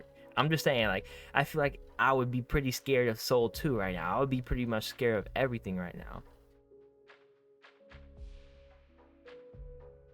Good. I'd like to keep it that way. Hugo shakes his head. He rummaged through his pockets before handing Soul something. He didn't quite see what it was, but judging on the scowl on Soul's face, he doesn't like it. It tells you these won't work anymore. Pills. Exactly. So clearly Soul has some sort of problem. He doesn't take his medication. I wonder what could be. What disorder does he have? It's because you aren't taking it, you fool. And I'm taking it tonight. Soul grumbled like a child who got scolded before taking whatever Hugo gave to him and tucked it in his pockets, though that does not excuse anything you do.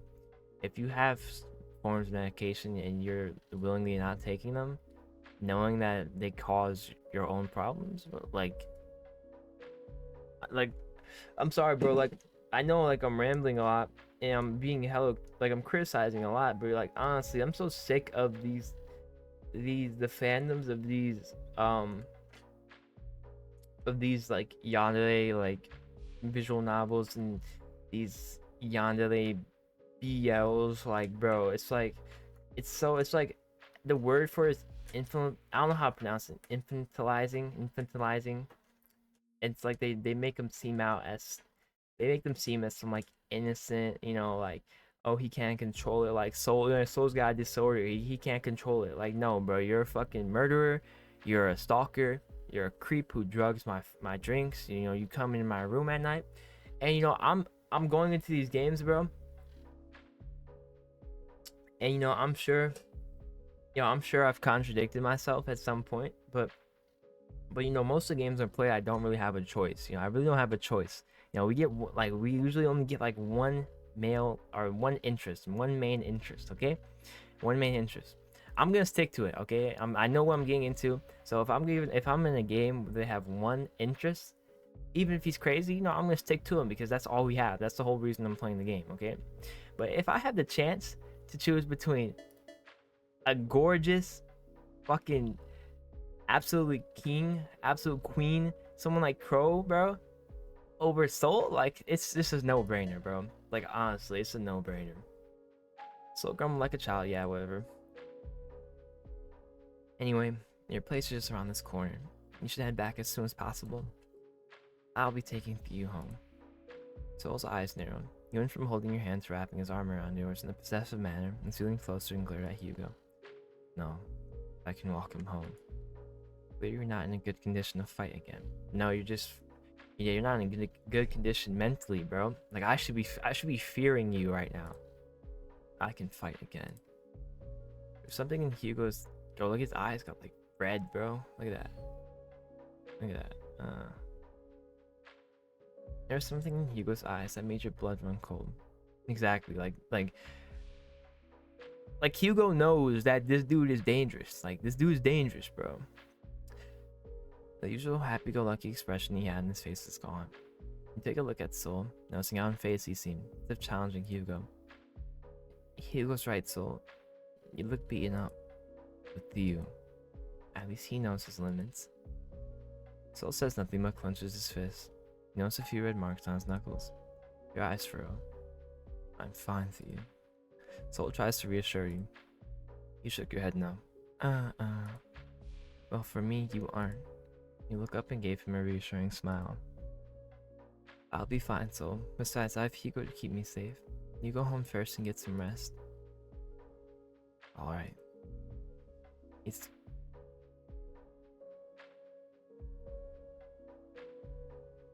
I just heard something. I don't know what.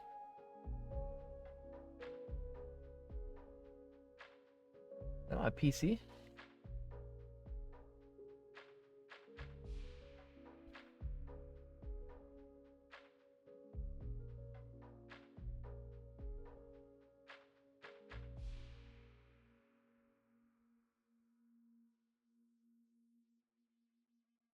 I hope it's not.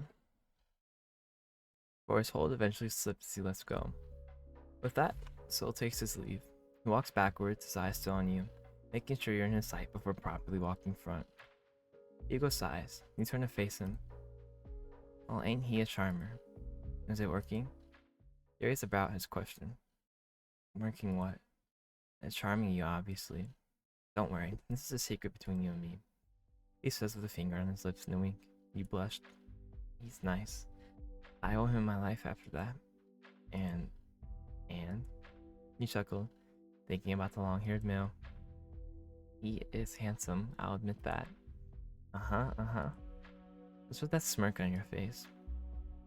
Oh, nothing. Before you could retaliate with the question, his gaze softened, taking you a bit aback as you looked down at the pavement below, kicking a pebble. Have you ever liked someone, Theo? What's with this question? What's with this sudden question? Just answer. You paused, you thought for a second. The first person that appeared in your mind was...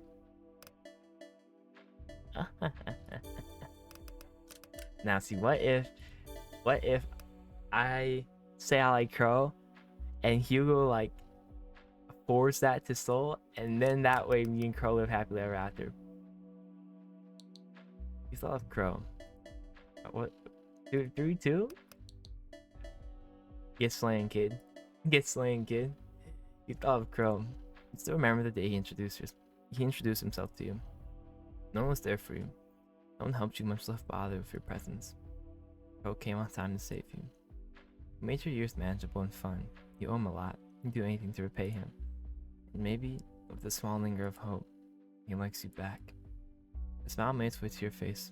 It was enough for confirmation for Hugo. Eventually, you arrived at the door of your apartment. You thanked Hugo for accompanying you. And in this way, I think we avoid the kiss with Crow, which maybe Hugo. I'm trying to figure out if, because it's clearly not a matter of hearts, because individual choices lead to separate endings, and it's not a matter of Crow's death isn't a matter of the heart level. It's a matter of what ending you go to, or no, it's a matter of what choice you choose. And I'm thinking that choice is the kiss, which makes me think that Crow was stalking us when he saw us kiss. Okay, that's what I'm thinking. So now that we're avoiding the kiss, even if Crow is higher than Soul, I don't think that Crow will end up killing. I don't think that Soul will end up killing Crow because he never saw us kiss, okay? I think that kiss is really just what ticked him off. Like, really, because it was a day after that, I'm pretty sure, that just had him go crazy and Crow stopped picking up, okay? Or it was a day, the day after that, I think. So hopefully now that Crow didn't see us kiss and we avoided the kiss option, by us being higher than Crow or higher than Souls, I'm rambling, but I'm thinking I'm making sense. Despite us being higher than Soul, Crow should still make it out as alive, okay? He gives you a smile rubbing the back of his head. I'll see you tomorrow, Theo. Sorry the day didn't go well. It's okay, Hugo, but we're going to have a proper plan next time. Of course. Hugo nodded. He turned his heel, his back facing you, ready to leave. But he remained still in the spot.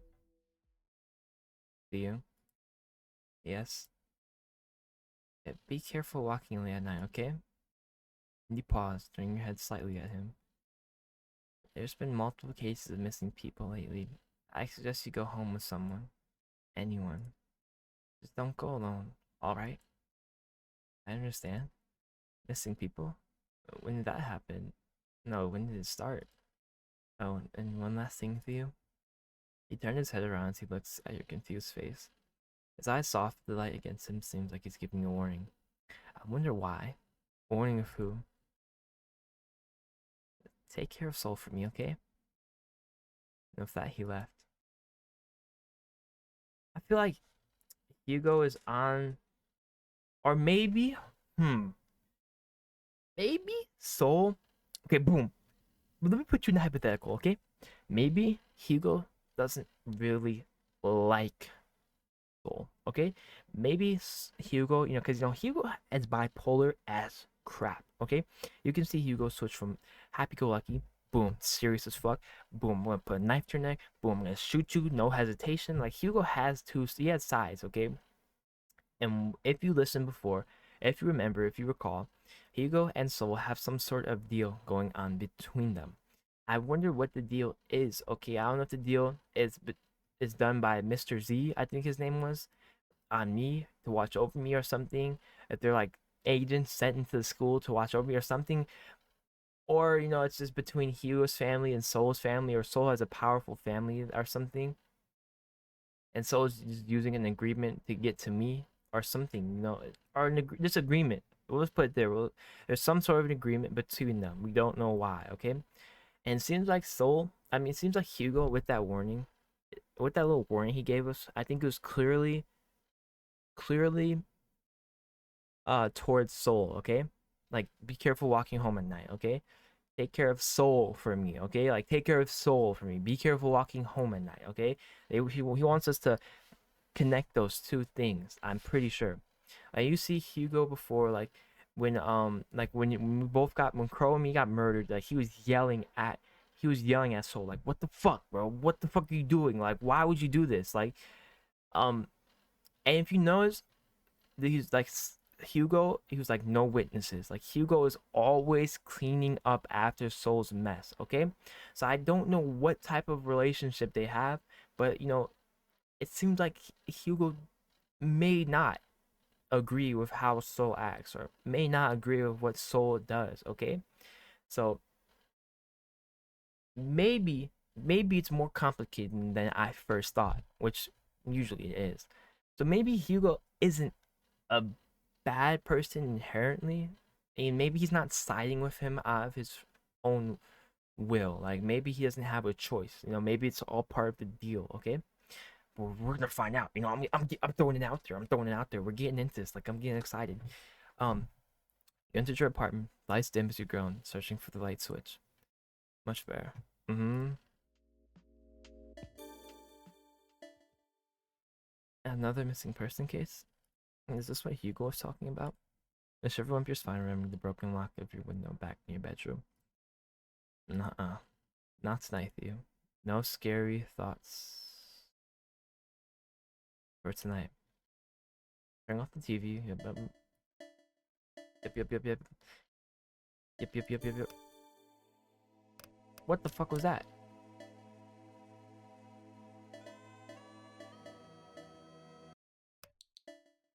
What was that? You dumbass, you can't do that.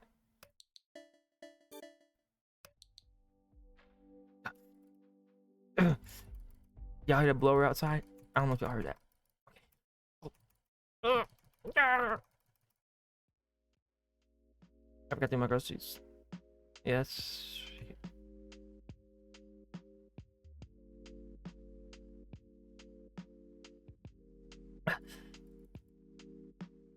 Yeah.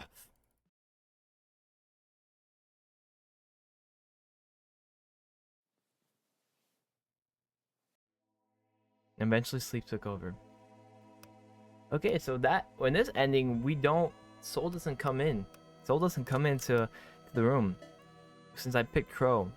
So maybe that leads to like a more angry, like Soul's like, you thought of Soul. I protected you. I didn't hesitate to beat those guys down. The pure terror in his eyes, how worried he was. You couldn't get out of your head. He's been an amazing friend, even if he did beat up those guys. Okay, so we do have some sort of, like that was a little unhinged of him, non-stop. Is that a red flag? Yes, bro. Maybe do you even care? You should. Maybe not. A smile made its way to your face. It's enough of a confirmation for Hugo. Like, bro, you could be in that place one day. Yeah, okay. Same thing. All right.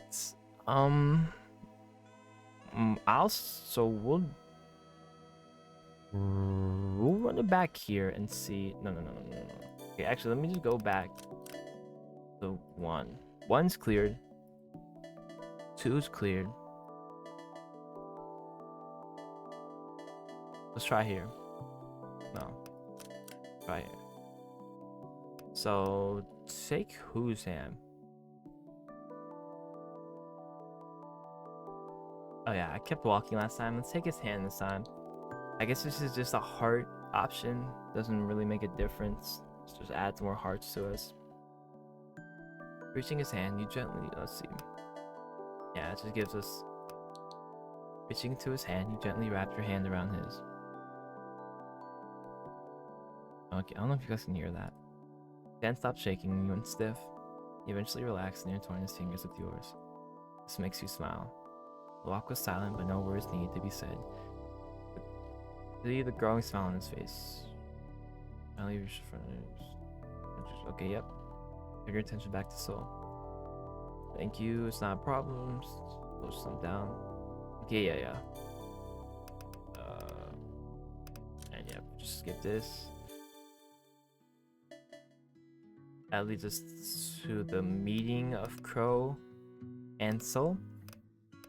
And if I leave it this time, will this avoid me even... It's probably nothing worth checking for anyway. Besides, you're risking becoming shelf pancake today. He left the book alone and went to where Crow was. And this puts me with Crow in the library instead of Soul. Welcome back, Theo. Have you found anything useful for your paper? Okay, yeah, and this just avoids the Soul interaction completely. Okay, so I tapped his shoulder last time. Let's just say his name. Crow. Upon hearing your voice, Crow's legs stop shaking and he turns to face you. You can see the way his expression relaxed, with the lingering feeling of uneasiness never fading. A drop of sweat rolled down his temple. Yeah, what are you so worked up over? I remember this. He's trying so hard to keep a calm face. Something bothering you? Yes, I'm fine.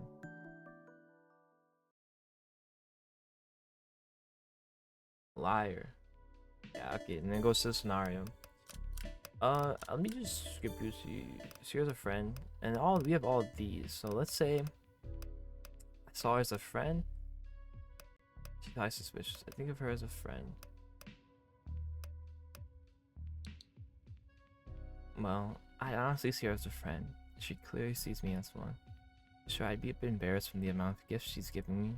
If I was in that situation, I'd be thankful and proudly say that her friendship is enough and no amount of physical goods can measure the gratitude I'm feeling towards her.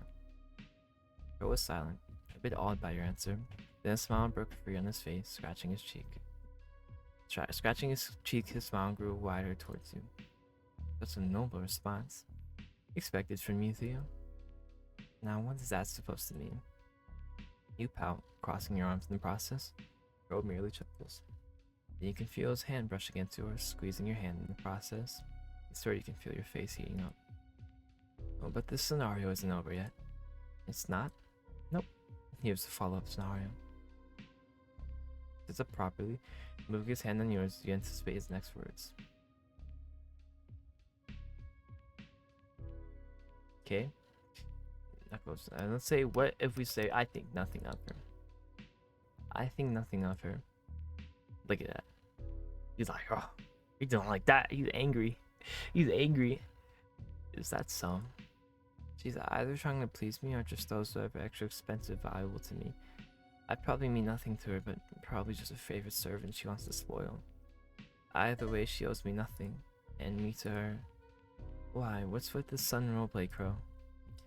That leads me to the following of this what if situation. Alrighty, so we got those out the way. Okay, skip class, keep walking, take his hand. That's where I saved off. But this 3? Yes, this 3, okay. Keep prying, left it, got all of these.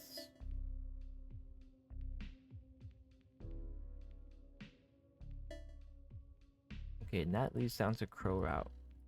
So I guess we'll just finish up this Crow and get all this dialogue. So I still believe in the Queen. Now what if I say I believe in the rumors? How does Crow respond to saying I believe in the bad things spoken about him? So I was right about my suspicions about the Queen. The majority is still the majority. Many people are starving because of her, and then she clearly has the power to not neglect her people. She has power, she has a very right to make things right. Instead, she chooses to ignore her people. If she's a kind queen like how she suggests and acts towards me, then why couldn't she do the same towards other people? Why just the orphanage? Why not everyone in the city? That's such a stupid, that's such a dumb thought process, a way of looking at things. That's a stupid ass viewpoint. That's like that conversation, you know, like of like Elon Musk saying, like he could give Elon Musk could give everyone like $100. I don't know how it goes, but I'm of course not favoring Elon Musk. I couldn't give a fuck about Elon Musk, okay? But like it's obviously not that easy. Maybe it is. I don't know, but like my first thought is like it's really not that easy. Like people say like free food, like food should be free, like feminine hygiene products should be free, like water should be free, like And I'm not gonna get too deep into it because I'm not like some like insane, like I'm not some insanely intelligent debatist, but and I'm not saying that they're inherently wrong. Yes, I think it would be an awesome thing. Like I think it would be very good if feminine hygiene products were free, if food was free, but it's obviously not that easy.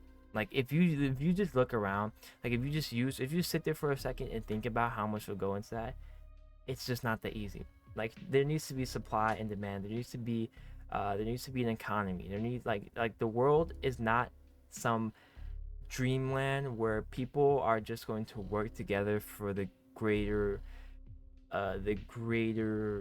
good of mankind. Like people are gonna get greedy. People are gonna start hoarding. People are gonna take more than they require. And it's just going to end in chaos, bro. That's why there has to be some sort of system, bro. And the system we have is an economy. It's just common sense. I fear it's common sense. I would say it's common sense. Bro remains quiet throughout the rant as if lost in thought. That was literally just my rant. The heat rising to your head from anger. Angered at the woman in the scenario, angered at the queen. He remains quiet, but judging from his looks, you can tell that he would probably do the same if he was in your shoes. Upon finally calming down, you rub your temples and turn to Crow with a raised brow. Why did you ask me this little made-up scenario anyway, Crow? So, like, that's, like, the more thoughtful. Like, he knows that if he was in my shoes, he'd probably do the same, but that's not what he wanted to hear. I can't answer. Oh, I'm sorry. I can't seem to answer. That's a hard and complex scenario. I do understand the concerns of the other villagers who are mad about how the queen treats them. But on the other hand, the orphanage implies that she actually did something good, saving lives of children and not starve out in the streets. Ugh, they contradict each other so much. As for the nobles who spread rumors, I've heard a saying that sometimes the rumors get too long, you might think it's true. So do you think those rumors are true, Theo? No, of course not. At the end of the day, they're still rumors, but you couldn't help the fact that it might come to be true. I'm sorry, Kuro. I couldn't give you a proper answer. No, it's alright, Theo. I think your reasoning is good enough for an answer. In fact, your refusal to speak on is a choice in itself. Being tangled up in the problems left and right is tiring, especially if it doesn't involve you. It's only valid if you don't want to bother yourself in situations that doesn't have anything to do with you. Joe reassures you with his signature calming smile. Seeing his usual attitude makes you calm down even just a bit. You can't help the lingering thought of not speaking up left stinging feeling. Speaking up left you couldn't help the lingering thought that not speaking up left a stinging feeling in your chest. I gotta reconstruct these shits. What could you have done at that moment? Taking away the thoughts, you decide to change the topic. Why'd you want me to answer that complicated scenario? Are you secretly making some sort of psychological quiz? Corner of Crow's lips lifted upwards. Quite amused at your wild assumption. No, that's not it. I just thought it would be a good idea for my paper, am I right? Okay. We got those out the way. So it's we got all those three. So now we're land here. So let him hold me. Yep. And let me decline this time. Wait. Damn. Oh my goodness, that's insane. It's alright, Crow. Besides, I can warm myself up once we get to my apartment. Crow smiled dejectedly. Alright. Do tell me if you need any help. You're already doing a lot by carrying my grocery bags, Crow. This is more than enough. He chuckles, muttering and soft. Oh, alright. We're picking the bag up and holding it with one hand. You and Crow continue on your walk. Yep, okay. Then you go into the rain. Now, let me see here. I let him choose a name. I wanted to give the cat a name. So, okay, so where are we at right now? 7-1, yeah. Let Crow name it. It gives him another one. What if I name it? I think that's neutral. Yeah. Give the cat a name. Crow smiles. His lips slightly turned upwards. He picks up the cat and your little furry friend looks at him. Then to you, and finally to its surroundings before it decided it had enough of Crow spinning it mid-air. It wriggled, protesting for Crow to put it back down. I think Sherbet is a wonderful name for you. I knew I could count on you for naming it. Anyway, yeah, okay, there you go. That's gone. So we're on 5 now. Okay, here we are. So I said nonsense the first time. So what if I say I mean? Like, he is low-key kind of. Oh really? You can do better. I didn't even say anything. Crow merely puffed his cheeks, refusing to meet your gaze. I certainly can do better. That's you know, that's gonna be the moral of this demo. You can do better. You can do better. Like, you guys gotta have standards for yourself, okay? This is not a good standard. This is a good standard, okay? This is bad. This is good, okay? Don't tell me he's jealous. It's actually pretty cute. Like, see, this is a healthy type of jealousy. This is not a healthy type of jealousy. I just need you guys to compare and contrast this entire playthrough. Well, there's no way in hell I can even make it to the same level as an idol, so don't worry your head over it. Everyone fell silent. Yes.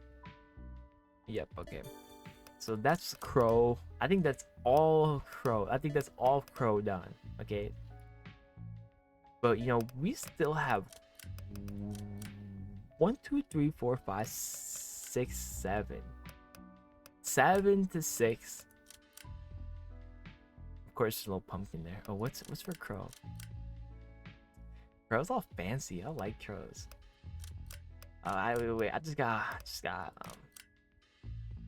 Oh my goodness, bro.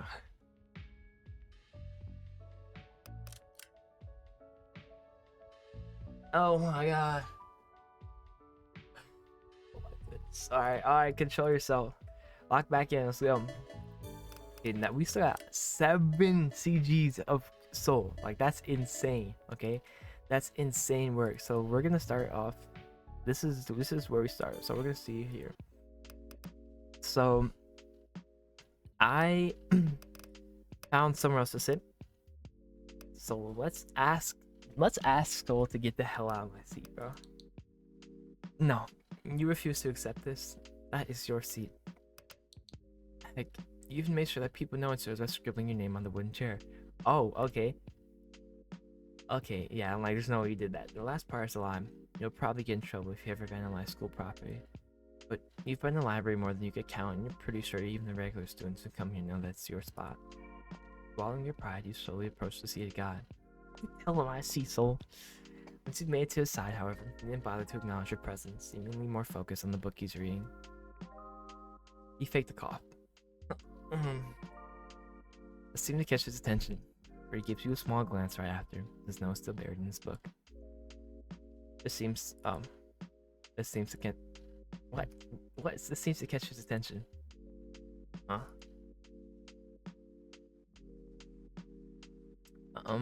You're in my seat. Can I have it back? He stares at you for a moment, then closes his book, swerving his eye to face you while placing an elbow on the mahogany table. His reddish orbs stare right back into your own.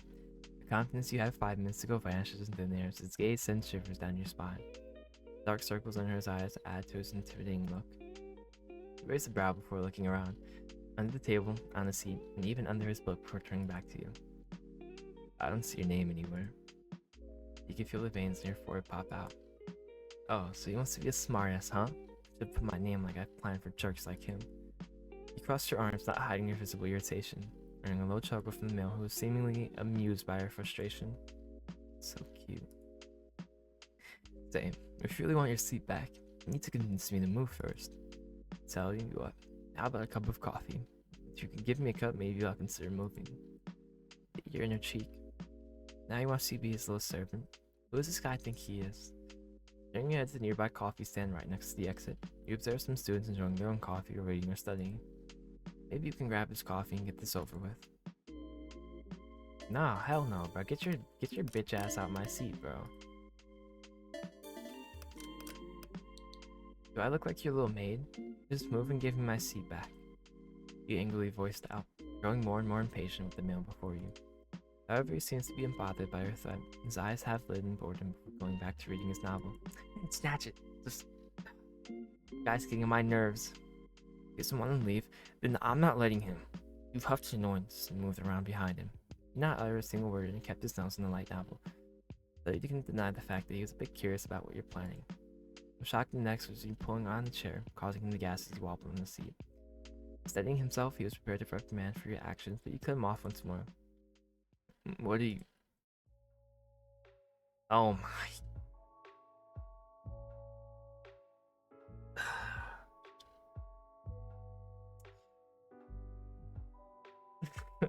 Yo. What are we doing, bro? What are we doing? The secondhand embarrassment is deadly, bro. By selling yourself on top of his lap. He sorts whatever God looking down at him right now to take him. Look in his hand is starting to slip off as all of his senses shut down save for his eyes that remain focused on your back. His heartbeat quickens, cursing under his breath, but you continue on with your work as if he isn't there. And you, oh sweet little you, slightly turn your head, giving a quick glance, and lips turn upwards as if mocking him, teasing him, driving him insane. You, however, went along with your task, ignoring him as if he weren't there, save for your ass literally on top of his lap. He looks around him, noticing a few glances from passing students, some rolling their eyes and some moving away, finding a different seat. The guy's face went red. The surrounding students were definitely interpreting this the wrong way. I spilled my drink. He returns his gaze back to you, who remains unbothered sitting on his lap and seemingly not noticing the weird glances. You just gave him a one-way ticket. Like, you just made everything way easier for him. He eventually relaxes, though still a bit hesitant on placing his arm next to yours. With a free hand, he picks up the book he had and reads through its contents once more. A minute or two pass and you feel him sigh before closing the book. He seems to be having a hard time concentrating on his novel. Not your problem, though. Seldom we find, says Solomon Dunduns. He reads out, making you arch an eyebrow while trying to ignore him, still as you remain focused on your papers. Half an idea in a profoundest sonnet. All the flimsy things we see at once. Is he reading through your papers, more specifically on the poem you chose? As easily as so in Naples Bonnet. Enigma by Edgar Allan Poe, huh? A bad choice. Now this got your attention. In all honesty, you just grabbed whatever book that you had, that your hand thought felt heavy and went along with it. You were lucky enough that it was a singular book filled with stories and poems about the author named Edgar Allan Poe. You went through the book's table of contents and title caught your attention. Maybe it will have the same effect on your ignorant teacher as it your ignorant teacher as it did on you. That's ignorant of a teacher. At first, it was taking me like a while to discern if that was proper or not. Like, I was trying to say it, but you just couldn't. Seems like that talking chair of yours was taking an interest in it first. Not bearing to ignore him any longer, you speak up. It's the first thing I could find that looks interesting. Nothing much, as long as I've got something to write for my report. That's fair. Did you know this poem is also a puzzle? This piqued your curiosity. A puzzle? He nods. Then with the finger he points at the first line of the poem, and then the second. Yes, the puzzle. This is one of the few works of his that I find quite charming. Looking at where his finger is pointing, you try to look for a puzzle he's speaking of, but despite reading through the sonnet carefully, you couldn't seem to find the puzzle he was talking about. He must be fucking with you. Trying one last time, you scan the words. What's the answer? What? What?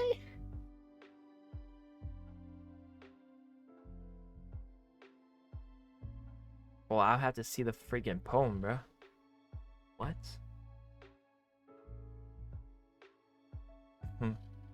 I can see it. Is this some sort of riddle about what? Would you like a hint? That would help me. Get the first letter of the first line, the second letter of the second line, and so on. He removes his fingers from the paper and now observes your facial features. Your brows are furrowed in full concentration now, and finger under your chin as you look at the letters based on the hint he gave you. Brother, I don't see the poem. What the fuck are you talking about? Are you expecting me to look up the poem?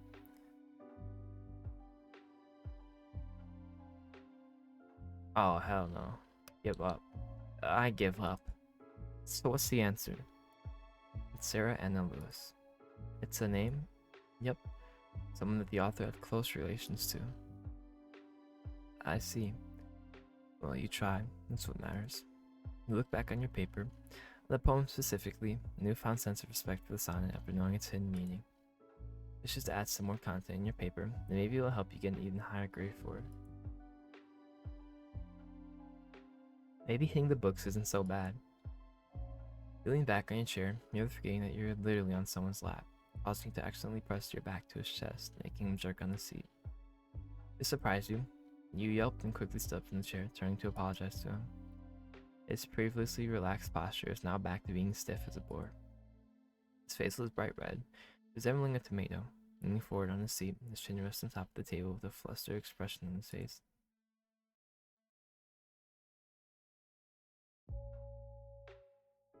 I'm so sorry.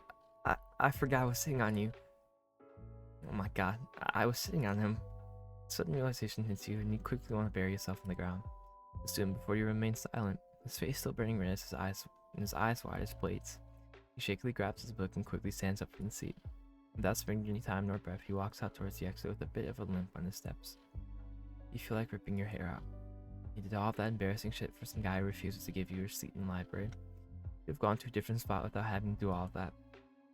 Well, there's no point dwelling on it more than necessary. Returning to your papers, you stack them up along with the books you borrow. Glancing at the poem one last time, you couldn't help the smile that made its way to your lips. Nice, he gave me some useful insight of my paper. I should thank him once I see him. I never got to know his name.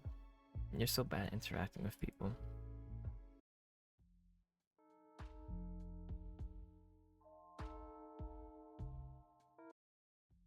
Once you reached the hallway, the stranger from the library was already gone, though it surprised you as Crow's presence followed by the same group of friends you saw this morning. Only that Brittany's uniform is covered with what seems to be a mix of ketchup, mustard, and a variety of oils while Jess tries her best to wipe them off of her. What the fuck happened in the cafeteria? Theo, I was just about to check up on you. How are you feeling? I'm doing fine, although... You turn your gaze to the blonde behind him. Crow follows your line of sight and scratches his cheek. A drop of sweat rolls down his neck.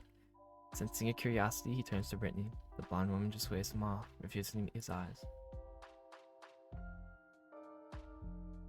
Taking that as a sign to proceed, Crow explains. Things went a bit hectic in the cafeteria. A food fight broke out. And it was the best food fight ever. You should have seen the face of that red-haired bitch. He slammed ketchup on her uniform. Dale jumped in the conversation, startling you and Crow at his sudden appearance. No expression made its way into Crow's face. You nearly got all of us in trouble, Daryl. I'm just glad you got ourselves out of there before things got worse. Yeah.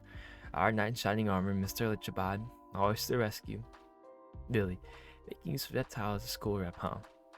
Daryl gives Crow a little nudge. Instead, manages to hold his eyes. But, you just gotta admit, the look on Pinkie Pie's face was fucking hilarious. Right, Britt? You and Daryl turn to Brittany. Some of the sauces on her uniform gone, leaving nothing but a stain on it. A small first smirk formed on her lips as she recalled the earlier events. Well, I can't deny that it felt good having to fight back.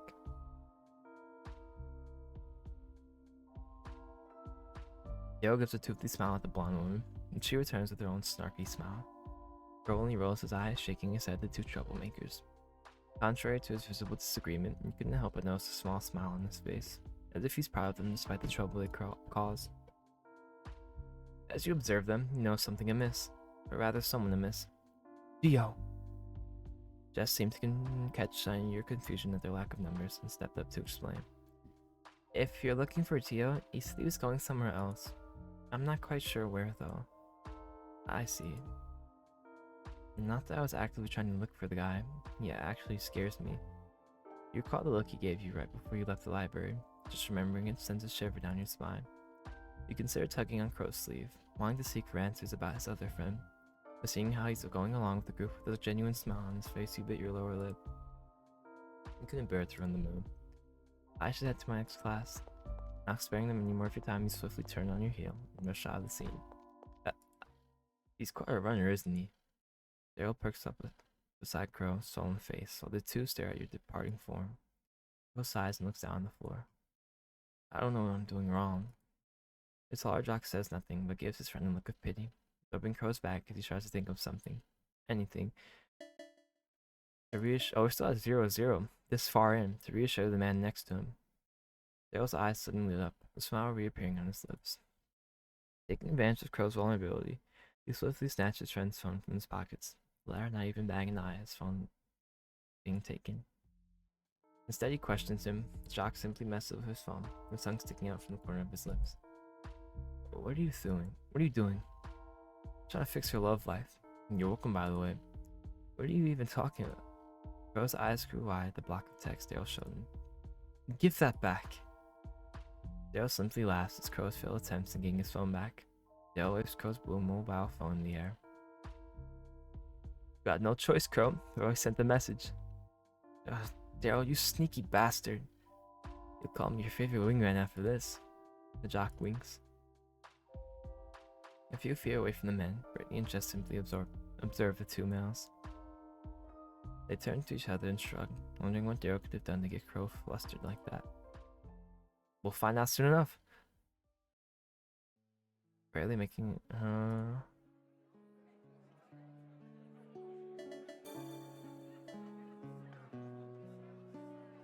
However, you notice something, or rather someone familiar. The very same tuft of black hair with green highlights at the back, and now instead of his red novel that you've come to associate him with, he is now scribbling with a sketch pad.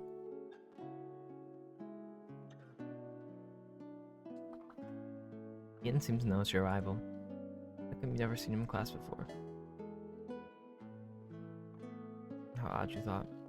Yeah, I'm sure to see you can up growing curious using a sketch pad. But incidentally, the desk right in front of him was unoccupied. Maybe you could sit there instead.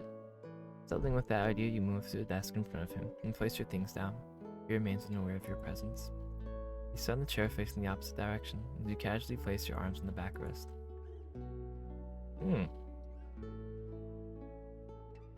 You observe the way he draws with his pencil. Each stroke he creates moves with so much elegance that you thought he was dancing with it. The face of a person dressed in the peasant clothes. He seemed to be dancing while being larger in size was right next to him. That better not be me, I'm not your jester. You lean in closer, attempting to see what he's trying to draw. I was left startled when the book suddenly slammed closed, causing you to jerk back. You tilt your head up and meet eyes with the very same wide reddish eyes of the boy back in the library. You gave him an awkward smile, the peace sign. He kept staring at you. Hey there, sorry for what happened back in the library. You're my classmate. That's a surprise. Hope we'll get along. Okay. Being caught in the act wasn't part of your plan.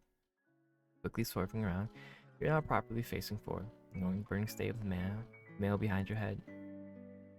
Make your way to your seat and settle down you groan, placing your elbows on the desk and resting your chin on the top of your hands, waiting patiently for your professor's arrival. Okay, yeah. That's just more detailed dialogue. So where are we at? I think where are we at? Here we go, Crow. Yeah, we saved up here. And let's just get the coffee. Alright, I'll go get your coffee then. Not sparing him a moment to respond, you turn on your heel and head towards the coffee stand. The barista, who turns out to be one of the few students who do part-time like you do, greets you and offers you their menu. Scan its contents. You curse under your breath. You forgot to ask him what he likes. Maybe something simple would do for now. You look up at the barista, who's patiently waiting for you to take your order. Obviously, he's a Chad. He's a Chad, so he likes black coffee. Black, please. Going for a strong one, aren't you? I like black too, especially if I want to stay awake during class. Barista just laughs. I have nothing to drink, bro. Accepting your payment, then turns to make your order. Not long after, she called upon your name, and you thanked her, grabbing a drink on the counter and making your way back to the student in black, careful not to spill the cup's contents. The position on his seat remains the same, a leg over the other, an arm resting on the table, the other now holding on the book he was previously reading. The smell of grinding bean invades his senses. He closes the book and places it on the table, before finally looking up at you, then on the cup of coffee. He says nothing as he places the warm beverage in front of him. He fixes his posture, then reaches out to grab the cup. He takes a whiff before taking a sip. The guy looks down at the drink in his hand, seemingly staring at his reflection on the black liquid surface before eventually blowing the steam off and taking a sip. He takes 2 or 3 more small sips before moving inside. I'll continue the rest later. Thank you for the coffee. Well, I gave you your coffee. Are you going to move aside or not? The man just touched at your impatient behavior, taking his book and standing up from the seat. Yes, I can have my sweet old chair back. Your thoughts are cut short when he takes a vacant chair and places it right next to your spot before sitting down and continuing on with the book. Your eye twitched. Bro, I'm gonna take that coffee and douse you with it, bro. This dude's pissing me off, bro. Everything he does takes me off. Technically, this is like this is like the Milo and the freaking blue-haired dude from Knee Deep all over again. But technically, you didn't say you want the whole damn table to yourself. Taking a now vacant seat, you so coveted. You went on to do your research, not minding the guy beside you, his presence and occasional glances towards you. Time eventually passed. The next thing you know, the school bell rang. You and the guy didn't spare words to each other, packing your things and stacking the books you borrowed on the table. Before you could get a word out, you quickly took off, rushing out of the library, not sparing him one last glance. His gaze lingers on your departing figure, clenching the book in his hand. He bites his lower lip, hard enough for the skin to break. Frustration embedded on his features, seemingly cursing at himself for not being quick enough to grab your attention one last time. Sweet and adorable darling, always quick on his feet. See you next class, dude. The weirdo, bruh. Okay, so now we'll... Sorry, that was gross. Now, I suppose, we'll do his latte. I'll grab a cup of latte, please. Sure thing. One latte drink coming right up. Jotting down your order and accepting your payment, the barista turns to work with your chosen drink. Not long after, she called upon your name and you thanked her, grabbing the drink on the counter. Does it make a difference? Nope, it does not make a difference. Okay. Okay. Coffee? I got him coffee. Anybody want a cup of coffee? Did I not save this? Where is it? Where is my save for that? Yeah, it's right here. Okay, so I found somewhere else to sit first. I asked him to move, and now I'll take a seat beside him. You don't feel like talking to him or causing trouble on your end. With a sigh, you give up the thought of getting back your seat as you drag the spare chair and place it beside his. Looks at you from the corner of his eye. He thought he would say something. He didn't mind, seemed to mind, so he brought his attention back to his book he was reading. You continue with your report, occasionally tapping your pen on the paper with furrowed brows. You were thinking too hard for this stupid task, but your brain came up empty for words. You feel him glance at you from time to time, but you paid no mind to him now that your report took priority. Time passed, and eventually lunch break was nearing its end. You've grown half of your paper is still empty. You weren't able to get much work done. All you did was probably go over the poem over and over multiple times and hope that sudden will hit you. And sadly, it did not. You hear the guy beside you standing up from his seat. You nearly forgot about his presence. Heads off the library, leaving you alone at the table. You take a glance at the wall clock, cursing at the time. Seeing that there's no point in wasting more time here, you made your way out of the library as well.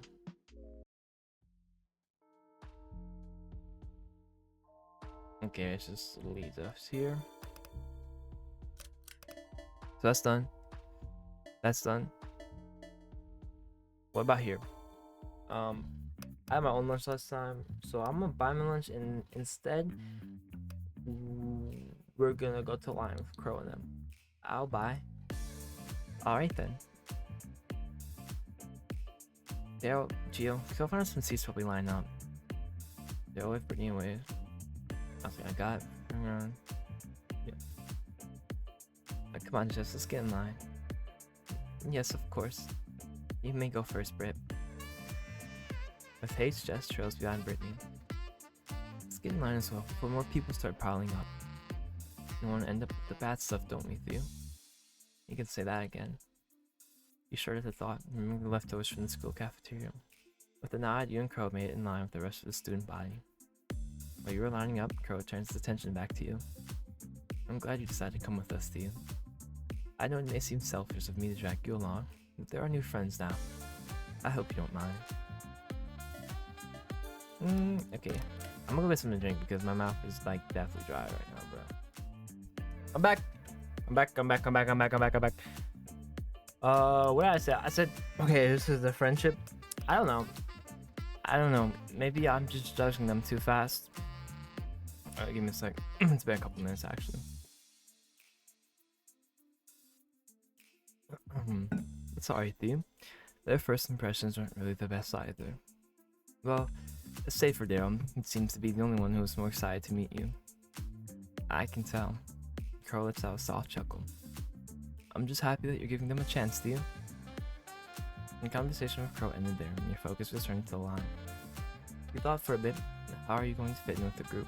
You're still unsure of everyone's personalities, not to mention intentions and why Crow just bothered to introduce you to them just now. Let me see where we at. 1, 2, 3, 4, 5. Okay, 5 more, bro. That was long, bro. I've been recording for 1 hour and 30 minutes. You hand out your own tray for the cafeteria staff to place your food on. You weren't really that hungry and just brought a sandwich and a box of juice. Just the usual, you thought. Whenever you find the time to spend your lunch break here. At the end of the other side of the line, Brittany and Jess were already waiting for you and Crow, tray filled with food in their hands. Once everyone got their food, Brittany turned her heel and walked towards where Daryl and Gio were seated. Okay, here we go with that. Go here. Oopsies, not gonna do that.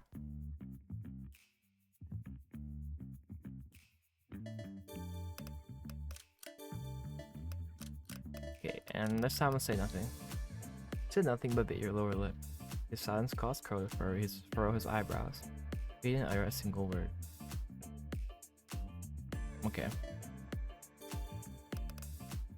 Now that's all cleaned up. Yeah. Done. Buy your lunch done. We start off here and that led us to here. We skipped with, or we just, I don't know how we got here, but that's all up here. So before I sat in between them. I want to sit beside Hugo. I want to know where my Hugo, bro. Hugo's, where we at here? We're in 3-2 in this route. Sit beside Hugo. And that puts, yeah, Soul down by 1, so now we're even.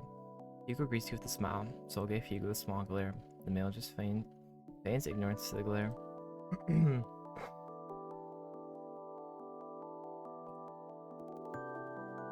He pointed to the box nestled in Soul's hands.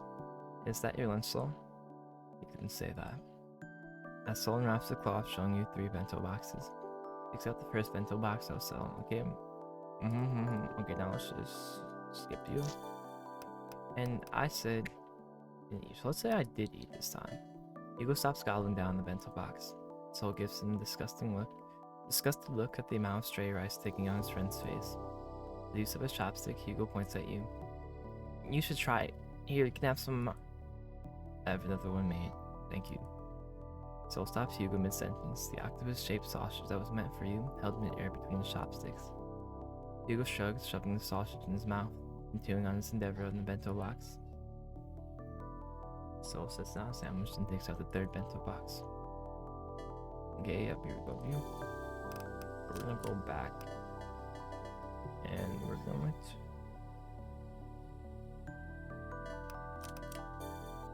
We're gonna sit beside Soul, and I guess that's just gonna give us an extra. Soul notices you from the corner of his eye, the edges of his lips moving upward. You point at the box. Yep. Okay, and then that leads us to yes, I have. No, I actually haven't. Which then leads us to Leaves us to goodbye from the bento box, tease him. Accepting the fork, you cut off a piece of the octopus-shaped sausage. Took a bite and chewed. Yep, okay, this is just nice and short and to the point. What is here? I said making lunch for Eagle. Let's say you'd make a great house husband. Soul's eyes widen at your declaration. You really think so? I really do think so. Do you want? Yeah, good job, Hugo. Good job, Hugo, because that was a fucking airball of hell. Soul's definitely house husband material with you. He can cook, he can clean, he can do anything.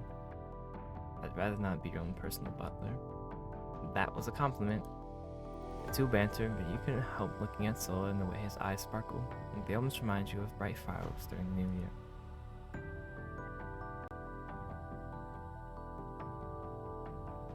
Okay. Yep, alright, we're here. Now, yeah, you make it good. And then we got here, and I asked him both those. And then where if we go here? A little bit. Not really, no. And this is if I like to settle down. Or would I miss? Did I miss the farmland? Yeah. I'll say a little bit. And that's alright. It's normal to feel a little homesick. I heard great things about the yeah, okay. Nothing that adds nothing. Where are we at? We're 8. So now let's see. I said they're not weird. We're 4 too. So let's say, what do you mean? I actually enjoy those as well. This was on the movie taste. Really now. Of course I do. I think they're very interesting. Now that the thrill they give. Soul stares at you in awe before a smile breaks on his face. Maybe we could watch one together. I'm back. Yu's familiar voice was heard. Bag of popcorn. Oh, let me. Okay, yep. And that's what leads us to the movie. They're not weird. So 9, 8 is cleared. Now we're on 7. Let's see. I'm not fine. I'm fine. Yeah, I'm fine. Don't worry about it. And this is after, the aftermath of, not the assault, but almost getting caught by the dude in the stall when he killed somebody. You say that, but your voice is clearly betraying you. Soul wasn't convinced. Instead, he kept giving you a worried look. He sighs before shaking his head. Looked around and he noticed Hugo wasn't around. Where's Hugo? Alright, and that just leads to that. To the walk home.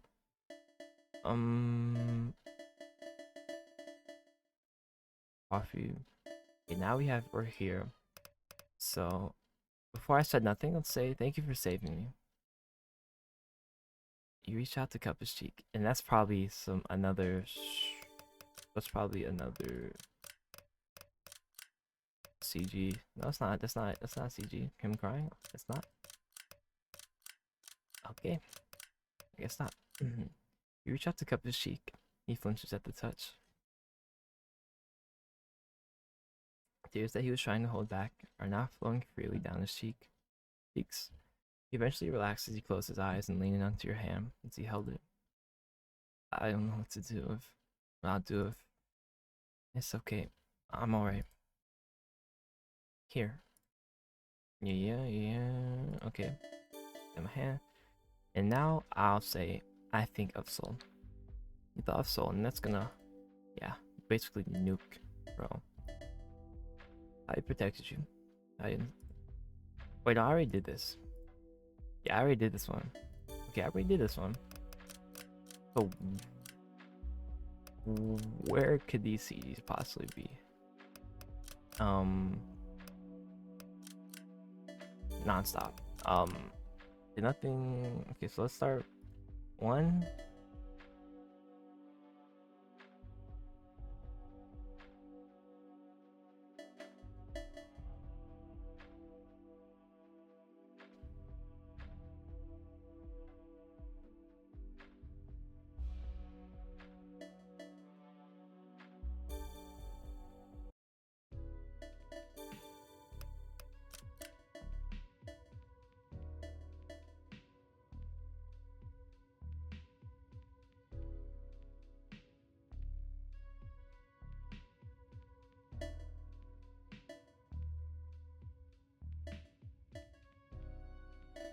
So what if I go here? I know I didn't do this one. I couldn't finish it. Sorry. It's alright. You can give your leftovers to Dale. Yep. No, enough of my sandwiches. Okay, I should leave this there. What if I... Yeah, what if I go here? Where does that leave me? Keep walking.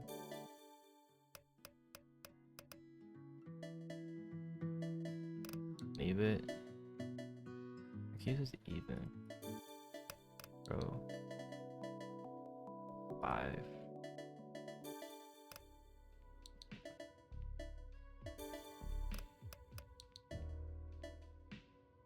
Yeah. Wow. See, like that was that's definitely a metaphor for Crow, because that just put him to 0. That's insane. I can't answer without Lewis. I guess Crow won anyways. And what if I say if I believe in the queen, that's gonna that's gonna I can't answer. So we're gonna I'm trying to get even here. Hello, brother. Why you do this? Okay, so where we at? 6 and 4. So if I decline out evenness. Oh no, that gives soul 1, bro. Why does it give soul 1? I don't. It has nothing to do with this nigga. Crow name it 4 and 6, but it's gonna be the end. It's gonna be the end of the story. Unique nerdy.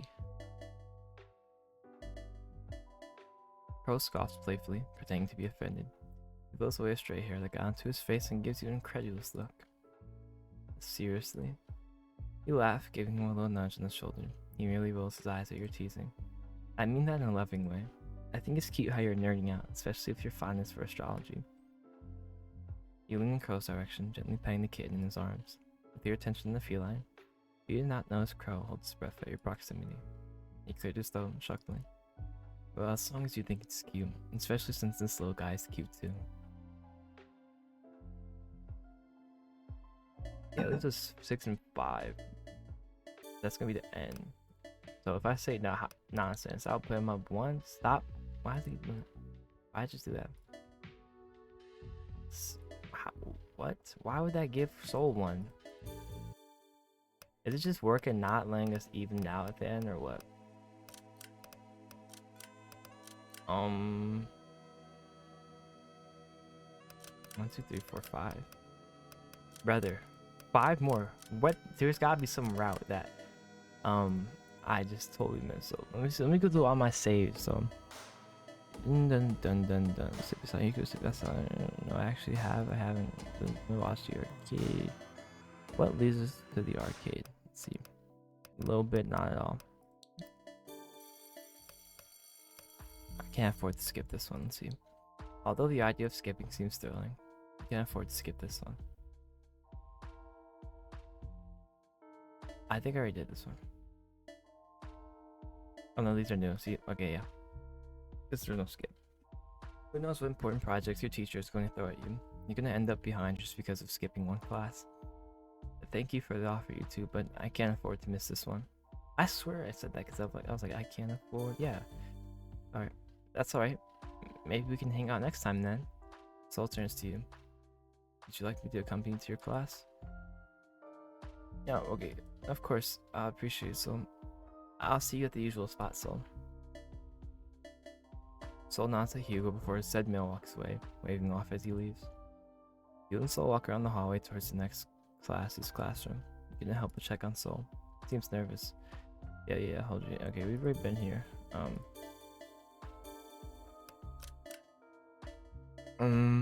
Not weird. So this is 8.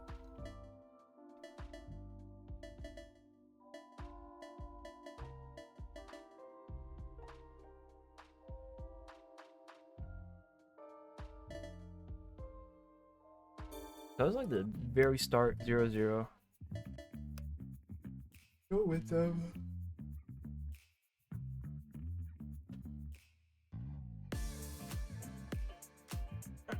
I've gone. That was the first thing I did. I thought. Okay. Leads to this.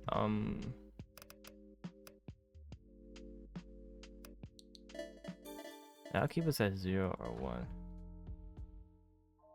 Okay, and then we talk to Crow here. Okay. Doing fine, just mad I didn't get much work done on my paper.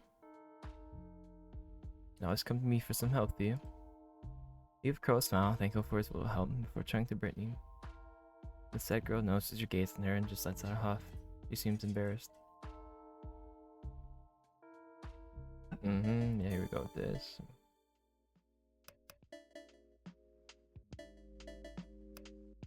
What is that? What's that? I guess those 2 and 1, so I don't. Yeah.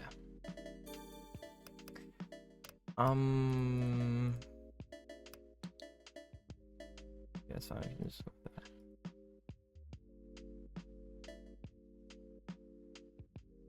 Oh, these are new ones. Okay. I wonder why. And judging from that half-built sketchbook of his, yep. Me, however. Oh yeah. Wait. I just did that, right? Just great, Theo. First time partnering up with this new guy and you're already letting him do the work. I'm no better than those past classmates of mine who'd push their workload on somebody else. Not at all. Well, we'll let slide this time. With that, Soul takes out his own sketchbook and pencil, sitting upright and facing you. You straighten it up your back, sitting properly as if you're taking an ID picture. Is this okay? Relax your shoulders, feel at home. Expressionism is about expressing yourself. Pose whatever you like. Oh, okay. There we go, you got one. Your breathing stopped. You can feel Soul's hand brush along your forehead to your ear, tucking away a strand of hair that was covering your face. You can almost smell the mint on his breath.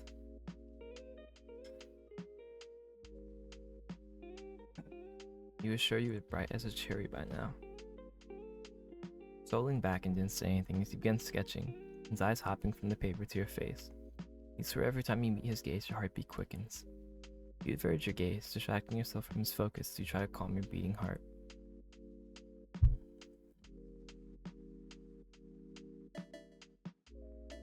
The class eventually came to an end as your professor was giving one last reminder to your class before dismissing everyone.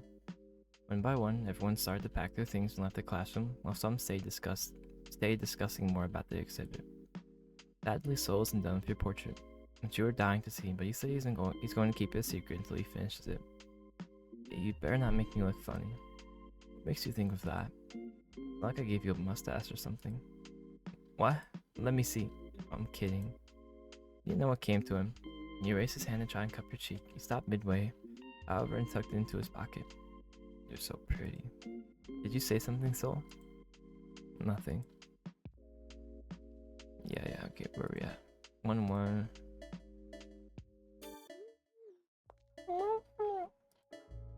This is inevitable, bro. Take his arm. I'll take his hand because that's less, but that's still going to put him up by 1. If I say I do, that puts him down by 1, which is evens out. If I hug him, that's going to give him like 2, right? Oh, it evens us out. Okay. Yeah, this one. Okay, this one is 2. Stay with the group for Crow. I never called Soul over them. Not sparing the group a moment, you make your way. Wait, did I?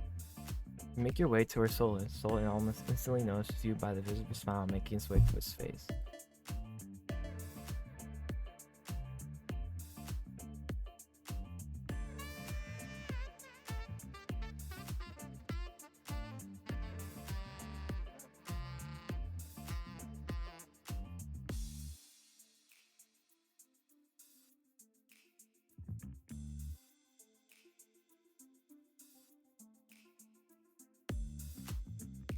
His companion notices a change in attitude and turns his attention to where you are. Hi there, you're friends with Sunny? Sunny? Sunny, yeah, I already did this. So let me go. Can I go back? Wait, you hear a group of. No, have I done this? No, that's if I go over to him. You hear a group of footsteps behind you. You go first, notice the group behind you as he raises his head to meet one of the gazes. There you are, Theme. You just ran off like that. I got kind of worried. You with these people, Theo? Oh, that's right. Sorry for running off like that. Yeah. So, Hugo, these are my friends. You turn your body to face Crow and the others. Our gaze is still fixed on the duo. Crow gives the two a smile and a small wave. Daryl came first, extending his hand for one of the two to take. Nice to meet you. I'm Daryl. If you haven't heard yet, I'm the ace of our school's football club. He set the smile. Hugo took his hand with a shake. Following up is Brittany as she just stares with a hand on her hip while Jess was twiddling with her fingers as she stuck close to Brittany's side. Hey, how's it going? Hello. Between Brittany, Jess, and Daryl, it seems the only one that only the tall jock is the most enthusiastic out of all of them in this newfound friendship. I'm Hugo. I've heard about you, Daryl. It's nice to meet you too. How Gallagher is going? Getting somewhere.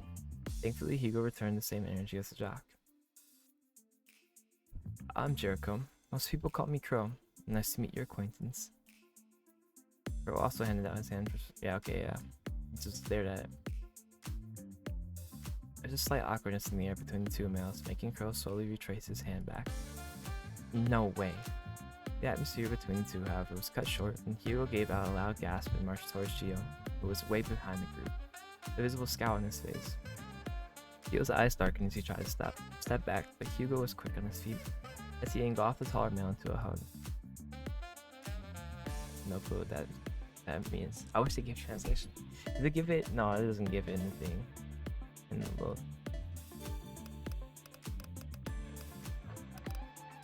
Yeah, it doesn't even come up. Wow, that's crazy. I didn't want to see your ugly face the entire day. No, the entire semester. But luck seems to be slipping. Hey now, it's not a very nice way to greet your brother. Brother?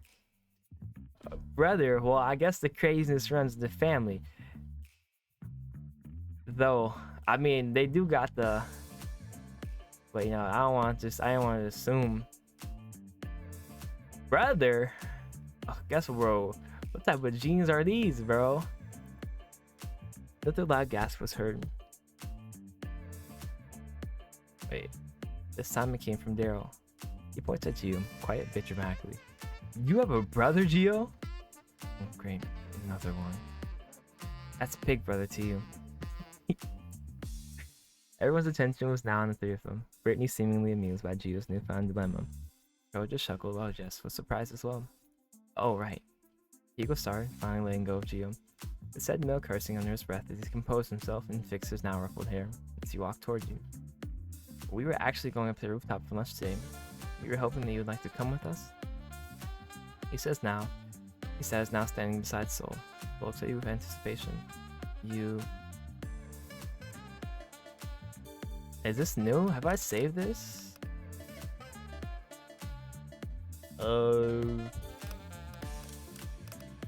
One...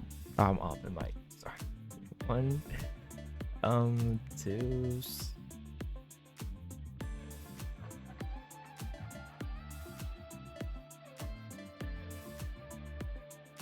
Yeah, I think this is new, so we're gonna save this on 6. So join Soul. Let's stay with the group first. You give Hugo a sad smile. I'd love to join you, Hugo, but I like to stay with them for today if that's alright. Hugo gives you a sad smile of his own before nodding his head, failing to notice how one of Soul's eyes twitched.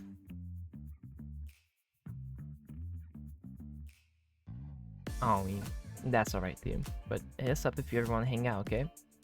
He nodded and he gave you an enthusiastic thumbs up. Before you could turn to Soul to apologize to him too, Hugo quickly dragged him away. You notice how his strides were slow and hesitant as Hugo drags him away.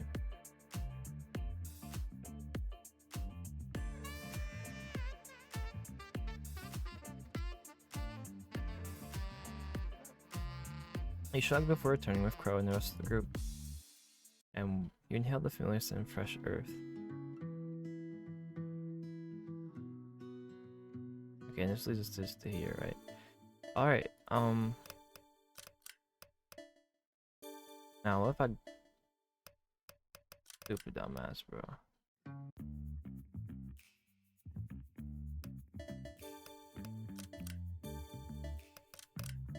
What if we go with Soul and Hugo? Is this just gonna lead to the rooftop? I mean, sure. Oh, but I need to tell the others first if that's okay. Sure thing. Take your time. Thanking and excusing yourself from the duo, return to the group, specifically to Crow. Everton suddenly engulfed you as you tap the blue-eyed male on the shoulder. Crow tilts his head and turns his full attention to you. Is it alright for me to go with them for today? I'm fine with it, dude. Oh, he pauses, suddenly remembering something. But you have to ask Brittany for that as well. Upon hearing her name, Brittany turned her head towards you. You notice the basket around one of her arms. Brittany, however, didn't give you a chance to ask. You can go ahead, Liam. You can join us whenever you want to. She gives you a smile, surprising you a bit. Without further ado, you excuse yourself from the group before going with Soul and Hugo. Hugo gives you a smile and turns you slow. He gives you a smile of his own, his shoulders relaxed as if relieved. Let's go then. Alright, it leads us here. Bro. 1, 2, 3, 4. Ow. How could I possibly get these? I'll probably have to start from like a fresh save. But what difference would it make? I guess okay, wait, what does that leave us at? 3 and 2. So if I sit beside Hugo, does that put Crow down? Yes, okay. We're gonna try even this out. So if I say yes I have, what does that do? Anything? Okay, good. Why did it stop? Like this new. Is this clue that's gonna be on the new opening last box you another form of bento box art, nearly replicating the one Hugo has. What is he on about? What mistakes? It looks exactly the same. You look up at him, wondering if he's actually serious that there are mistakes because it looks identical. Where exactly is this mistake? I don't like how it looks. I see. But if you want one, just tell me. I'm more than willing to make one to your liking. That seems like a good deal. I'll think about it. But you made this? Yes. Is something the matter? If not to your liking, I can give you my sandwiches. Maybe I can... What is he yapping? Maybe I can... Wait, what did he say? Stop. Dang, he's just yapping. No, there's nothing wrong with it. So stop rambling. Gently took the bento box from him, your hands brushing against his in the process, making him blush. I just never thought you'd be the type to make this type of food art. I think it's quite unique and amazing. Thanks. Well, better eat that before I swipe it off your hands. Not on my watch. Hugo laughs. You let out a chuckle. Rolling his eyes, Soul takes out a sandwich once more, then taking a bite out of it. Accepting the bento box, you settled on your lap as you thanked Soul for the food. You took a bite and chewed. A mixture of flavors, yep.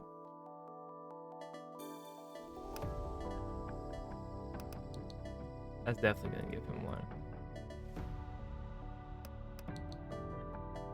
Yeah, they're just even. I guess we get more as we're even on. Golden and quiet.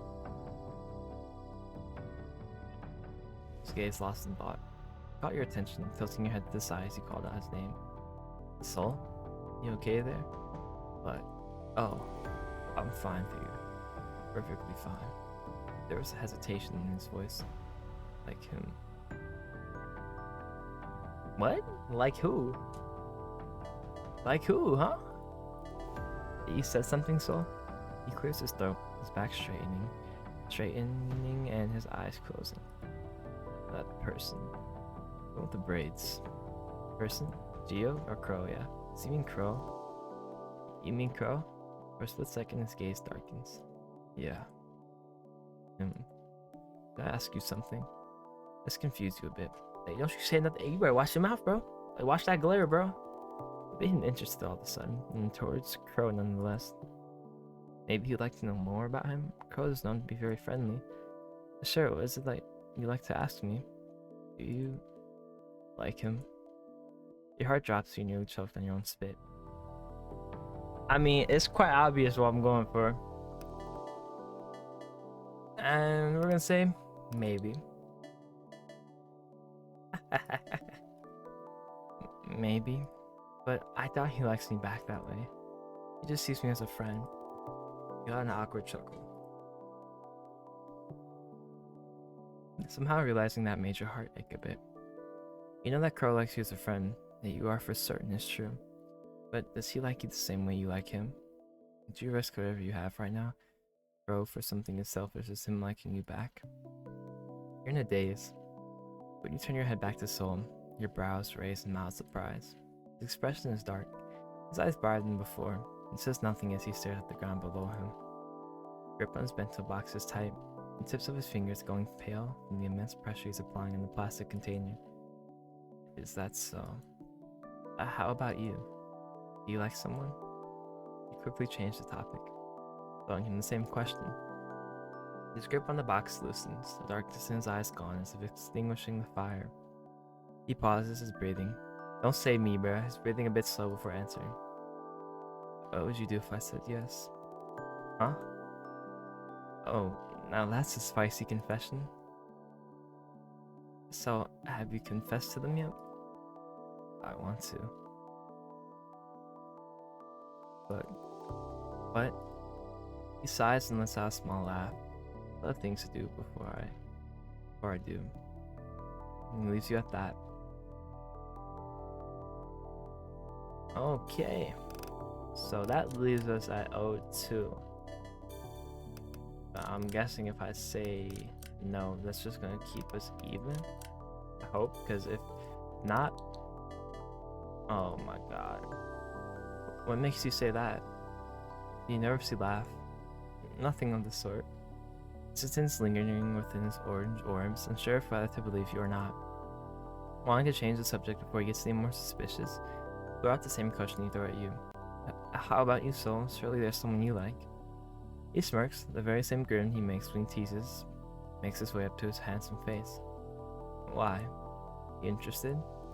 As if a wild blush erupts from your face as you try to diffuse this topic. Soul chuckles from the way you stammer and fidget, his gaze softening. So cute. Okay. I guess we try to even it back out.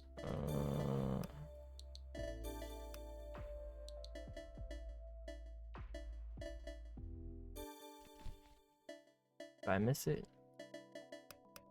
Oh. Okay, does it make a difference? Fuck it, we skip. Can't afford to skip this one. That'll put us back. If I skip it, that'll give us 4. I'll leave this at 3. So I'm gonna save here on 6. But we're saying I can't afford just to even it back out. Keep walking, keep it even.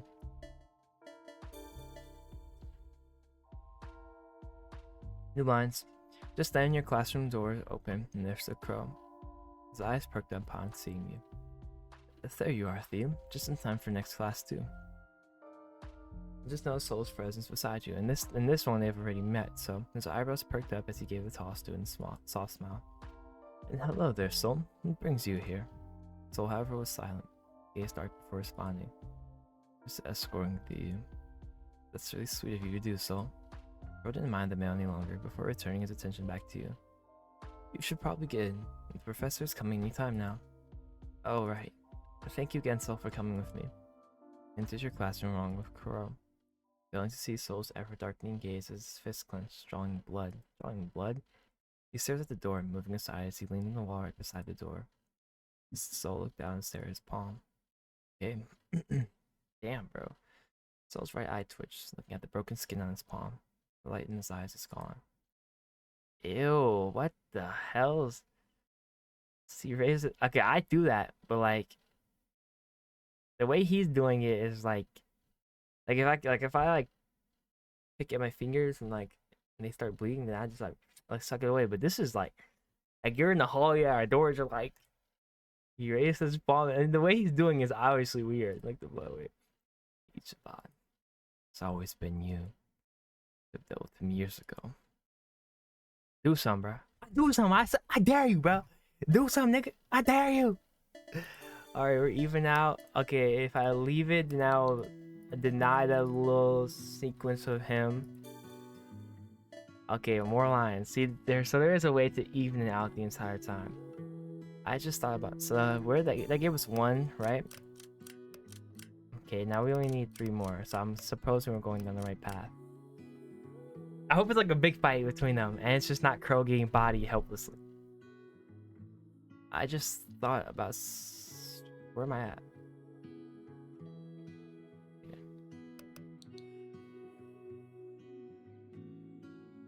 Welcome back, View. Have you found anything useful on your paper? Oh wait, about something, remember your conversation with Hugo back on the rooftop.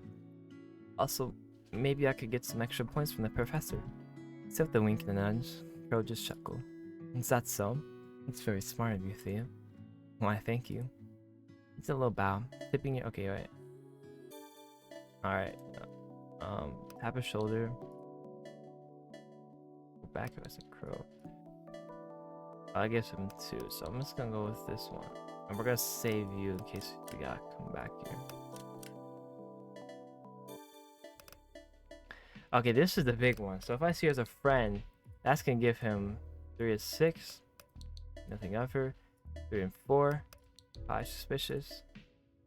Yeah. Okay. And no, this is the big one. I believe in the queen. 3 and 9. Believe in the rumors. 8 and 0. I can't answer. 4 and 5. I think we'll leave it there. If I decline, that's gonna cook at, yeah. If I let him hold, he'll put 7 2. So I think if I decline, this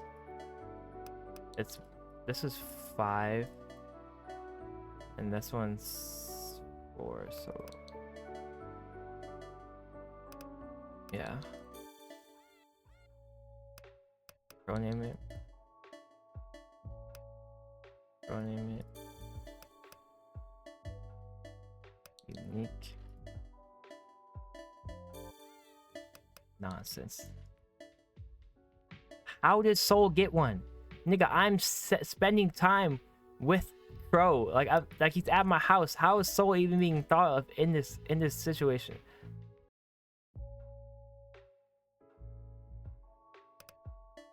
$36, $30.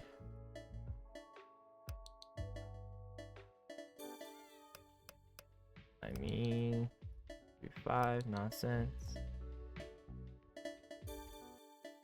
Okay. 6.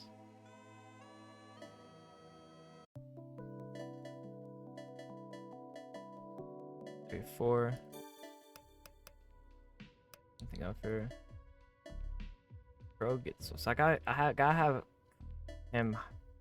I gotta have Crow 1 higher.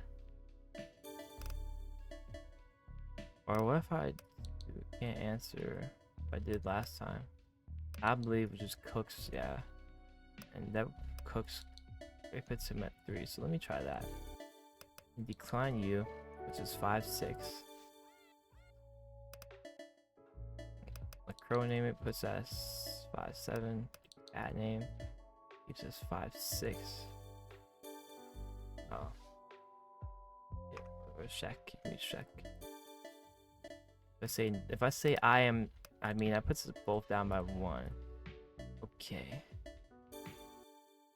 Okay, even if we're even, there's no difference. Okay. So let me go back here. I didn't skip last time, I don't think so.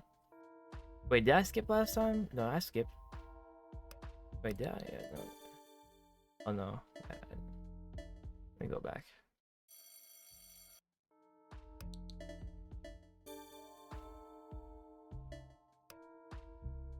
And what if Crow sees me holding his hand this time?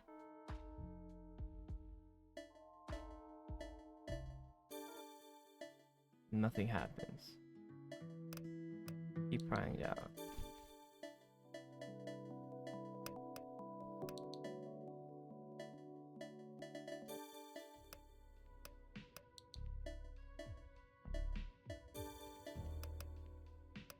No, I haven't done one where I don't think we've done one where we just obliterate Crow. So I think I'm gonna just cook Crow, yeah. This one I'm not gonna.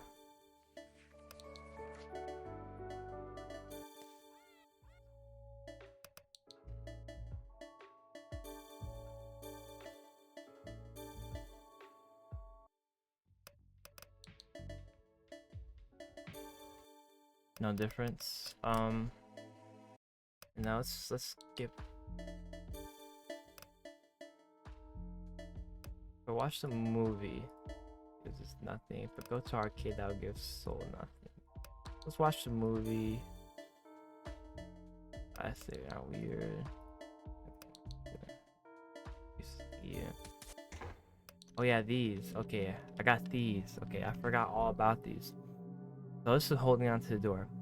As soon as the owner of the rough voice tried to open their stall doors, however, you quickly grab onto the knob, pulling with all your might to prevent the man behind it from prying it open. So you're feeling feisty, huh? Suddenly you're pushed off the door. The man's incredible strength catches you off guard, causing you to be pulled in, tripping on the body and bumping onto the owner of the rough voice.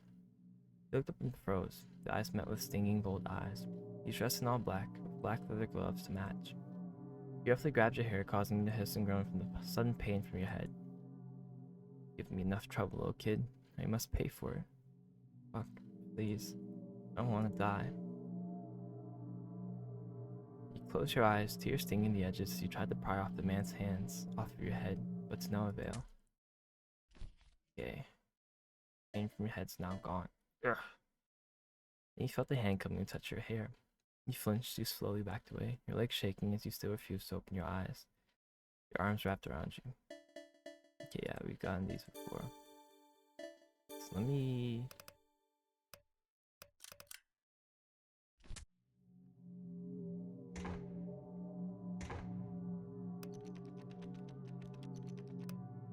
go through the window. Without much thought, you quickly stepped in the toilet seat and pried open the small rectangular window. What? It won't budge. You hear the stall opening, and there you see a tall man, roughly 6'8". Nigga, what? The tall man, bro? That's a behemoth, bro. He's dressed in all black. Black leather gloves adorning his hands, and one of them is a gun with a silencer attached to it. And below him is a bloody body of another man. Okay, I guess it does make sense that most people don't hear it, but I feel like a silencer is still not that quiet. Must be the meek voice man you heard. Hello there, little kid. You've been quite lost there. Sadly, I can't let any witnesses go loose. Please don't. He, however, did not listen to your pleas. He takes his gun and he loads it with a click. I'm going to fucking die. Alright, here we go. Yeah. Touch your hair, you flinch. Yeah. If I stay out, I'm not. Where are we at? 4 and 2 here. Okay.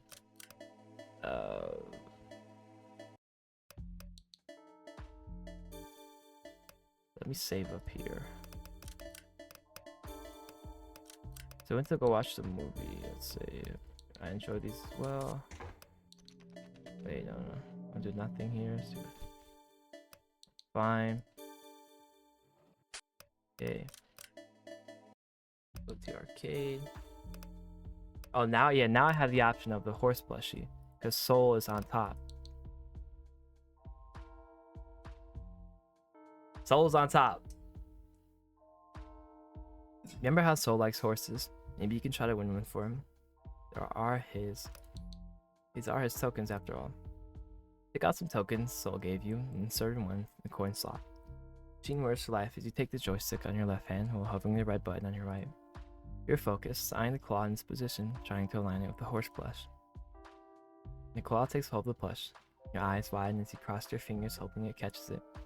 You're interrupted with a sudden smack to your ass, and jerked and turned around. What the fuck? Well, what do we have here? This dude. Do I not get the horse plushie now? What was the difference of that? Let me save here. This is horse plushie route. Say nothing. Yeah, there we go. Noticing your silence, Soul looks away, too scared to meet your gaze as his shoulders keep shaking. Here. Inside you, Hugo extends his hand for you to take. You know, on the other hand, is the same horse blush that you tried to win back in the crane game. Took Hugo's hand as he helped you get up. Soul stands as well, but backs away from you a few steps. We should head back home. It's quite late after all. You and Soul didn't say anything, but not long. Hugo gives you both a smile before walking away. Oh, Soul, wait, before you go. He paused in his tracks. He raised his brows in curiosity. Holding the stuffed toy horse in your arms, you gently handed it over to him, catching him by surprise. Soul, however, shook his head no and gave the horse back to you. His hands wrapped around your hands as you hold the toy horse. You won that. Plus, I don't deserve it. Not after that. But I won it for you. Consider this as your reward for saving me. Soul stares at you in disbelief, from your face to the stuffed horse in your hands. His hands were shaking as he takes the toy horse from your hands, brushing your fingers, making them shiver. I'll take care of it, Theo. I swear to you. You squeeze your hands, too hesitant to let you go. Horse hold eventually slipped as you let go. That Soul takes his leave. 2 and 2. Okay, let me save over you because you don't matter anymore. The only things that matter is these 3. So if I say Soul, it's 3 and 1. Crow, it goes 3 and 1 either way, so we'll just skip out. Yeah, that's just if I. Wait, did I just save here? Yeah. Nothing happens either way. See, nothing. This is with this horse. Thank you for saving me. Soul, double soul. Okay, new lines. Those filthy scumbags think they could touch you. His eyes slanted in anger, and the grip on the edge of his bed tightens as he wrinkles the sheets. He's breathing heavy. You're mine. No one else. You belong to me. If I ever see those bastards again, I'll kill them.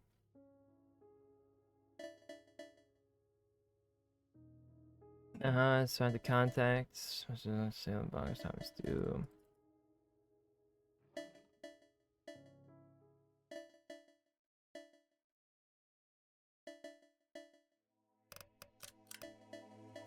I'm just getting new lines, but I'm not getting anywhere, bro. I'm still missing 3. How am I missing 3? Don't understand how I could possibly be missing 3, bro.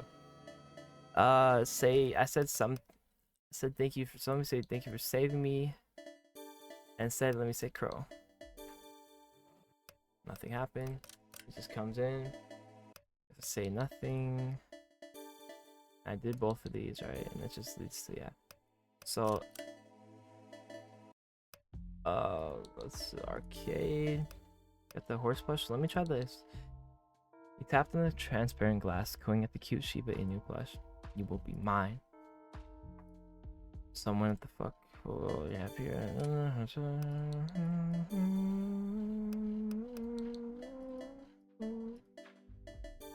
Oh, 3. New plushie. Save me. Crow puts us back 3-3. Nothing happens. Arcade. New plushie. Saving me. Soul. Okay, nothing happens. Okay, let me go back. Okay. So my only guess is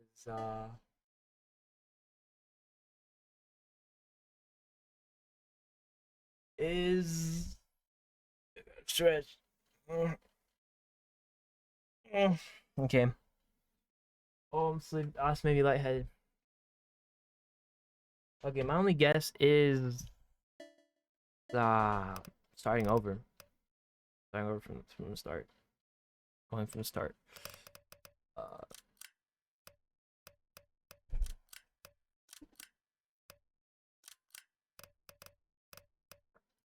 Excuse me.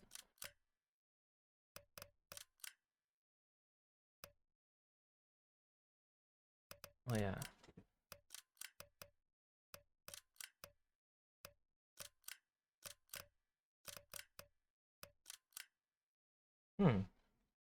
This is cool.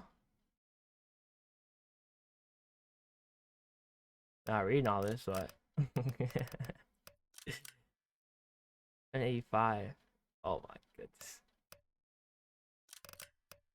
Relationship diffs. This is so much.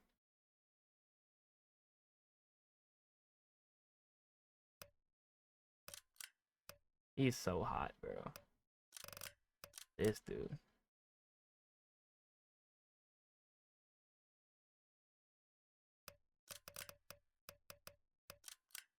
Once in four.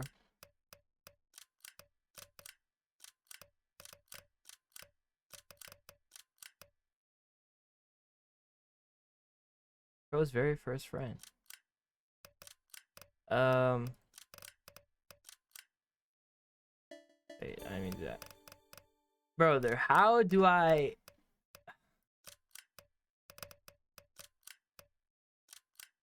No.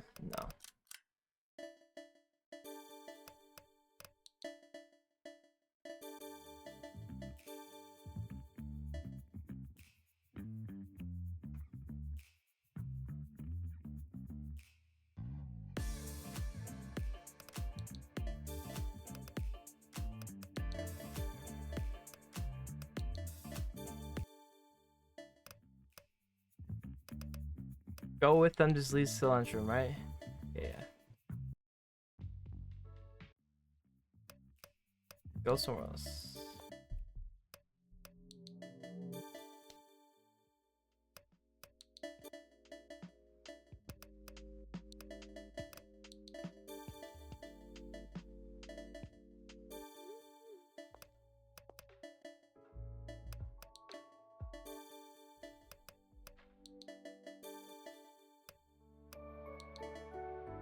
This is leads to Crow dying, right?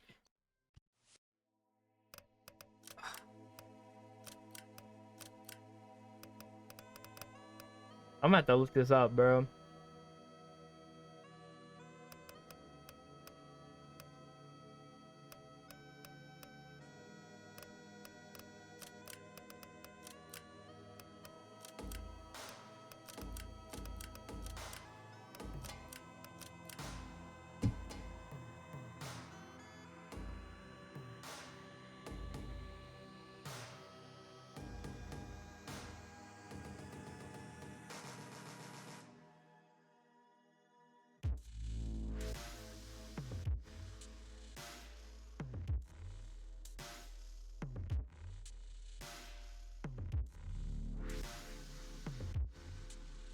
Okay, so this first one, it says that Soul can't be injured, and he must go.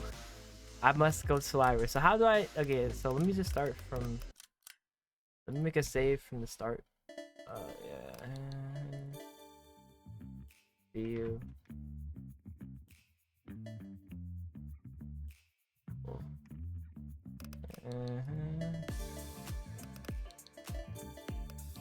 Oops, no. Okay, let me save you. I should have a save right here anyways. Yeah, I'm just resave you. It doesn't matter.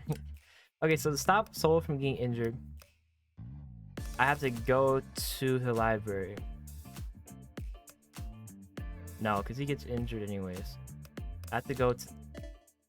No, I have to go to the library, right? And yeah, I have to... just take the sleep beside him, so I will stop him. We meet him and Soul Mr. Brightness, and that's it. I'm pretty great at art. Okay, yeah. So look at the small smile. Let's see some of your works then. Would you like to draw my portraits first? Sure, wait. Let me get my things. You got your sketch pad and a charcoal pencil is so relaxed in the seat. Would you like me to pose or... do whatever you feel most comfortable in. Alright. Okay, your eyes scan his face. Bow, bow, bow. The more you look at him, the more you know some of his features. His cheekbones, his lips, and two piercings. His thick eyebrows, noise hairstyles down on his shoulders. His reddish orange eyes. He's actually quite handsome. For a moment, you just stared at his eyes. You noticed and stared back. His pupils dilating before you realized he was staring. Is that two? Is that two? Is that two? I was about to say, there's no way to just farm two in that little last interaction. He quickly averted his eyes away. Hey, eyes on me. Sorry. I'm not used to being stared at for that long. Relax, it's just me. Plus, you'll stare at my boring face after I'm done with your portrait. Your face isn't boring. I actually think you look beautiful. He says without even thinking twice. His eyes meet yours, half lit and his pupils are wide. Now it's your turn to turn red. Knit your face behind your sketchpad and whack him with your charcoal pencil. Stop saying stupid stuff and stay still. Soul just chuckled.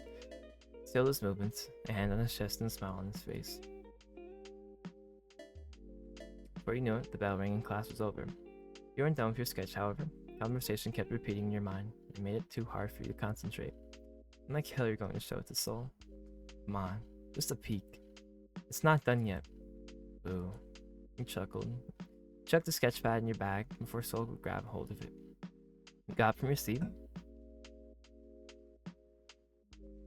Headed out of the classroom, Soul coming close behind with his own bag as he leaves as well with the rest of the class. Alright, here we are. And,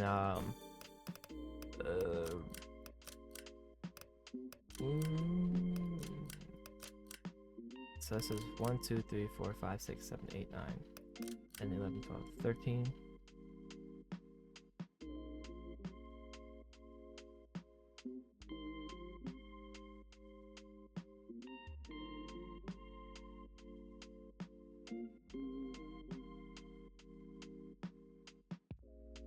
Oh.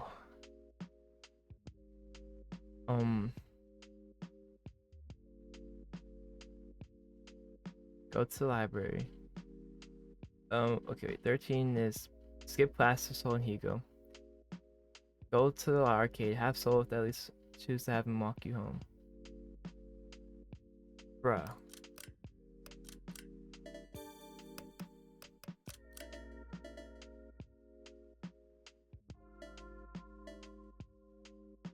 Okay. Skip class. Go to the arcade. I need to have Soul at 8 hearts, so. Skip class, go to the arcade. Yeah, plus you. Soul is definitely at 6. Crow. No, wait, I meant Soul. 7 and 2. Oh, fuck. Okay, let me just start from the start. Oh, okay, wait, no. I have a load for this. I have a save for this. Let me start from the start. What about your... Oh my god! I'm so stupid. Yes. God. Annoying. Keep doing that. I always do that. I always rewrite my freaking saves. Alright. Now we'll go to the library.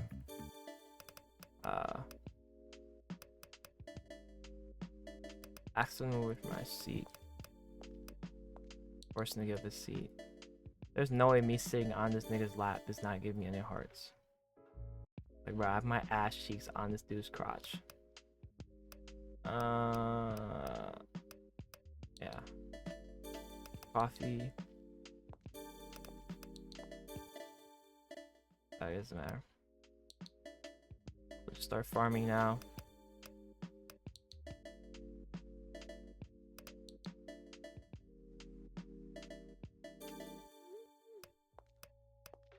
Take his arm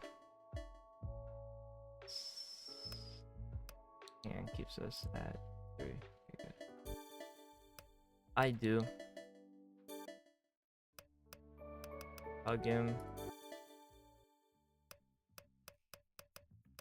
My Soul.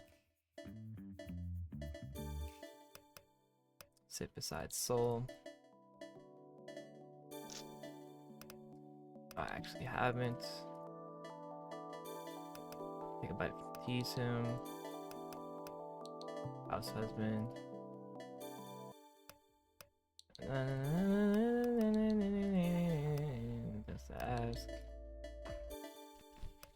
yes, not at all. Ever. Okay, let me skip. One.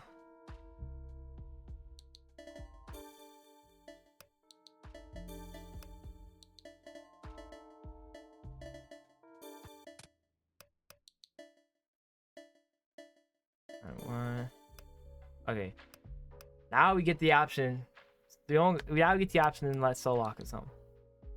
Bro, look at his eyes, bro. This is crazy. Both of them looked at you in surprise. Hugo seems to disapprove of your choice while Soul's whole demeanor shifted. From shock to cocky, as he slowly turned his head to his shorter friend. You heard him. Hugo, I can handle this. I can walk Theo home. You trust me. I want you to trust me too. Hugo looks at his friend in wild disbelief, almost as if offended by what Soul said. He took notice of the way his fist tightened, causing his veins to bulge out from the force he exerted. Eventually, he gives up with a sigh. Hugo turns to you. If it's fine for you, Theo, then I can't force you. Shorter male didn't say anything afterwards. He then turned on his heel. Hugo walks away. You and Soul stare at his back until his figure becomes smaller. The light post no longer illuminates the path that you walked on. Okay, now we'll save you up. And we'll go at 10. I'll start at 10. Is he always like that?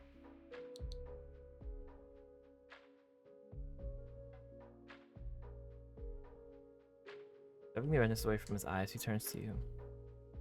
Like what? Like, really bossy, especially towards you? I thought he's a happy-go-lucky type. Guess you can't judge a book by its cover. Soul didn't say anything. His gaze lingered on the now empty path where Hugo was headed.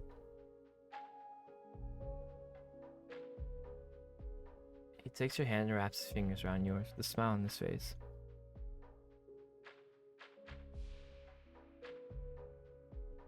Looks happy. What matters is that you're here with me right now. Shall we get going? Please excuse the place's condition right now. I didn't expect a visitor to come this evening. You stepped a bit of a chuckle, rubbing the back of your head as you welcome Soul inside your apartment. I don't mind. Soul eventually takes a step inside your apartment, but did not go any step further and remained by the door. Soul's figure was a bit stiff as he lingered by the entrance, but he clearly knows the layout. Maybe he needs some convincing that it's alright to come in. Taking hold of Soul's hands, he led him into the living room and made him sit on the couch. Upon taking a seat, Soul placed down the horseflesh he won for him on the table beside him. His whole demeanor, however, still remained rigid. You don't need to be so stiff, Soul. Just make yourself at home. Sorry. I'm just not used to being in other people's spaces, much less their homes. Yeah, okay. Really? Not even Hugo's? Soul just shakes his head and begins to ponder. However, your train of thought was cut short when Soul started flexing his knuckles. That's right. Stop what you're doing and wait here. I'll go grab the medical kit. And don't you even dare strain your fist any further. You don't really have to do all this, do you? You tutted, placing your hands on your hips. My house, my rules. Plus, I did insist on treating your wounds. Soul didn't say anything, let his hands relax. He still looked stiff, but through your words, he loosened his shoulders just a tad bit. You hurriedly ran to your room and into the bathroom connected to it, and took the first aid kit before returning to the living room. Once you returned, you took the empty space right beside Soul. Hands. You said like I'm some sort of dog.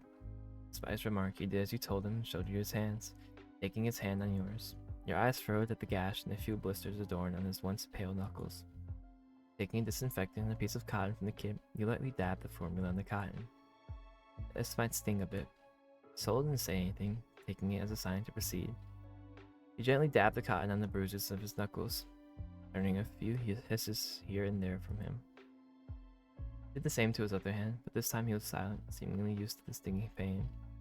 After disinfecting the wound, you took out some gauze bandages and wrapped it around his knuckles. You're too busy wrapping the bandages that you failed to notice how he kept looking at you while you were patching him up.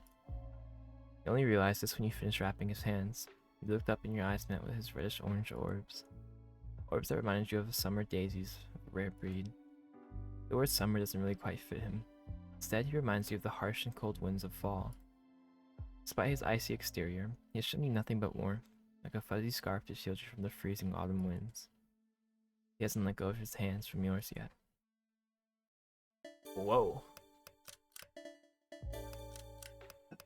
This is Kiss Knuckles, why not? You have no idea what are we at? We gotta be at 10. Yeah, we gotta be maxed out. You have no idea what made you do what she did next. You raise his hands in yours, and press your lips on the bandaged knuckles. He did not jerk his hand away. The look of pure shock was displayed on his face. His face went red while his eyes grew wide like saucers. Phil lets out a low and nervous cough, tilting his head to the side in a shy manner. I'm not kidding anymore, you know. It makes you feel better, right? Without a chuckle, the silence was enough confirmation. You eventually let go of his hand, and he pouted when you did. So how long have I been recording, bro? 2 hours and 42 minutes, bro. We're continuing this up. We're not stopping. You did. You stood up from the couch, your gaze lingering on his sitting figure. Do you need anything else, Soul? A cup of water, perhaps? No, there's no need. Oh, come on, Sonny. A brow raised with mild curiosity at the familiar nickname you uttered. Sonny. Yeah, Sonny. There was a slight pause. The air was still. You felt nervousness starting to crawl up your skin. You up the back of your neck. Sorry, I guess that's quite too bold of me to casually give you a nickname all of a sudden. No, it's just that I'm used to hearing that from Hugo's mouth. Well, only from Hugo. How about calling me something else? You don't mind a nickname? If Hugo's going to give me one, why not you? Yeah, why not? Ooh, that's fucking fire.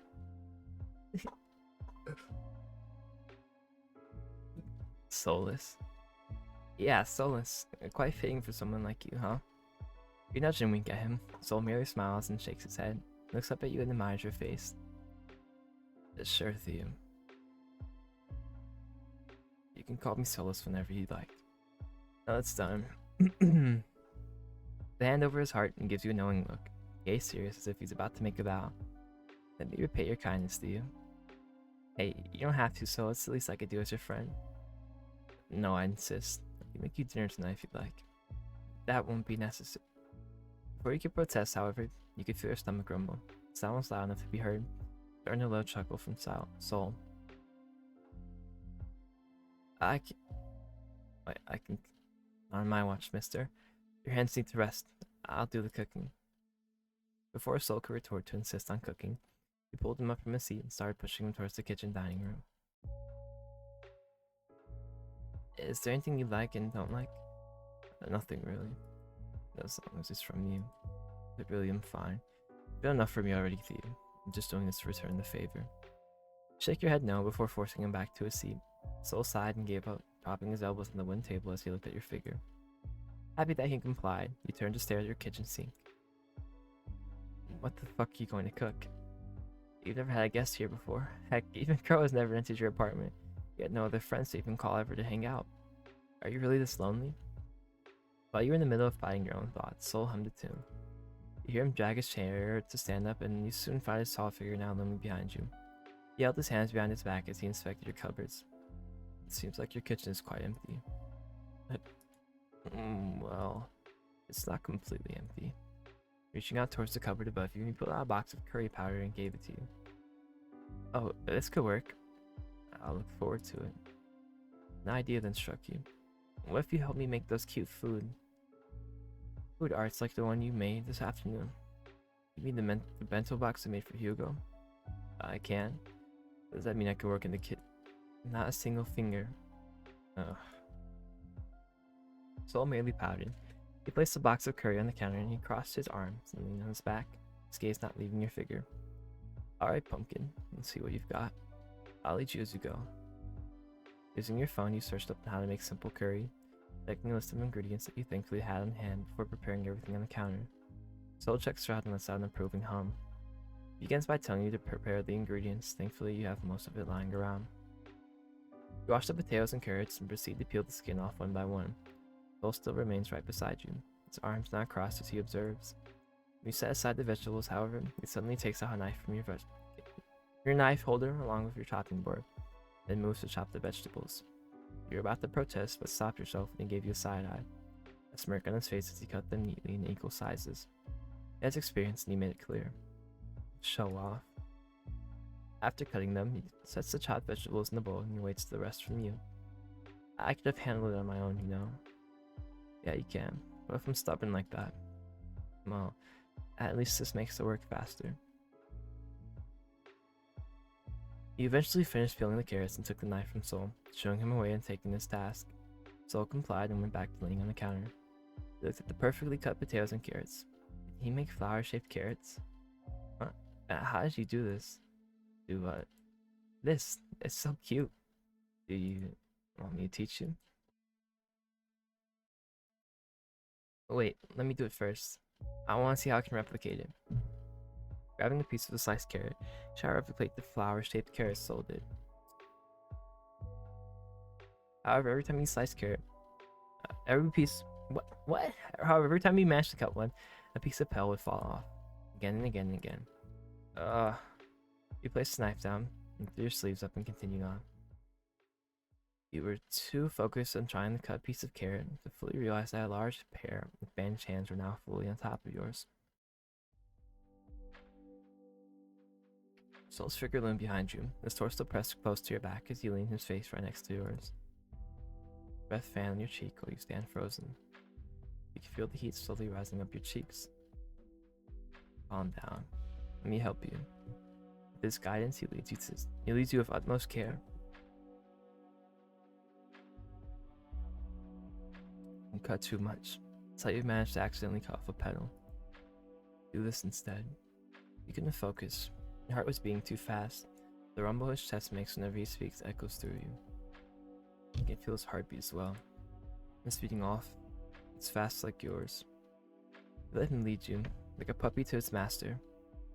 There. This looks better. You're too distracted by his overall presence that you didn't realize how the once round carrot was now in the shape of a blossom. He only hit you once he stepped out. His arms around you gone, he was off your back. You look down at the masterpiece before you. You make them so pretty. I think you can make them prettier. Just follow what I did. That's the problem. I wasn't paying attention. You weren't paying attention, were you? You avoided his gaze, but without a chuckle. I could show you. I think that's alright. We're running out of carrots anyway. Just need to chop the rest of the potatoes when we're done prepping. Want me to help with this? Sit down, mister. While you were cooking, with Soul's aid and instruction, of course, the said man took the honor of making orange juice, claiming it was less of a risk. Oh no. No, don't drink the orange juice. As he kept on insisting to help you, you let him be. Soul sets the table while you turn off the stove. The curry's aroma fills the dining room. The curry was hot, and steam rose from the pot as you carried it by the handles with mittens on your hands. You then set it down on the table. Soul sat across from the table. The orange juice he made in the pitcher now settled on the table as well with 2 glass cups. You sat down on your seat as well. Thank you for the food. Thank you for the food. Aw, it smells so good. Without wasting time, he took a spoonful of warm curry and rice, blowing the steam away and plopping it into your mouth. He let out a joyful hum. Soul just chuckled as he ate his own portion of curry. You should write down the spices you made me add. I didn't think they would taste this good. I'll list them down once you're done eating. You can't argue with that. You just discard. Okay, all of them. We got some extra choices too. Yes, sir. You discard the dishes in the sink after dinner. You and Soul sat in the kitchen for a while and somehow finding yourselves talking about food as you drank what was left of the orange juice. Soul still making himself comfortable on the dining table. Let's send you a few of my favorite dishes if you want to try them. That would be great. I'd like to learn more from you if given the time. Of course. Anything for you, Theo. Soul smiles at you. You look back to what happened today and how much he's been with you. Making you feel safe, to making you laugh, to actually protecting you. Now he just casually helps you make dinner, even though you just bandaged his wound like any other normal person would do. Cooking with him, dining with him. Y'all seem so domesticated, like you and him are. He took another swig of orange juice, chugging it down to the last drop, catching Soul by surprise. You feel your heartbeat quicken and the familiar warmth of your face heating up again. You let out a yawn. Oh, excuse me. What time is it? It's 8:45. That late already? I've been taking too much of your time, so you still need to go home. It's a school date. Tomorrow. You up your eyes, another yawn escaping your lips. No, don't worry about it too much, Theo. I feel quite happy you let me in and treated my wounds. Not to mention sharing dinner as well. So I wanted to say something, but he stopped himself before he could utter the words in mine. Instead, he leaned closer. His eyes were half lit as he looked at you expectantly. Why are there three of him?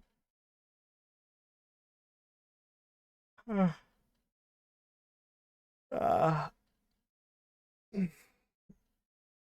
your head is getting dizzy. You seem tired, Pumpkin. No, I'm fine.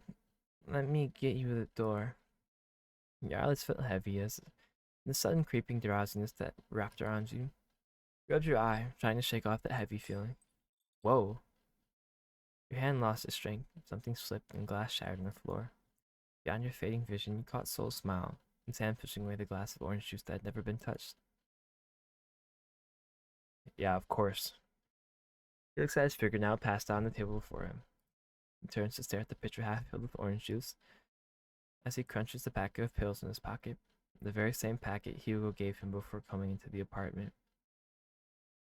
Oh my goodness. Never mind. Never mind. So, Hugo was not giving him. Yeah, that's what he said. Hugo said this. That's what he said the first time. The sleeping pills that Hugo gave him. Okay, so that's what Hugo just handed him before he left. So Hugo is absolutely on board with it. So never mind. I fucking hate Hugo just as much as I first hated him. So Hugo is absolutely on board. So they have some sort of deal between them going on, and it has to do with me because Hugo literally slipped him sleeping pills just to drug me. So there's some deal, some plan they got going on with me.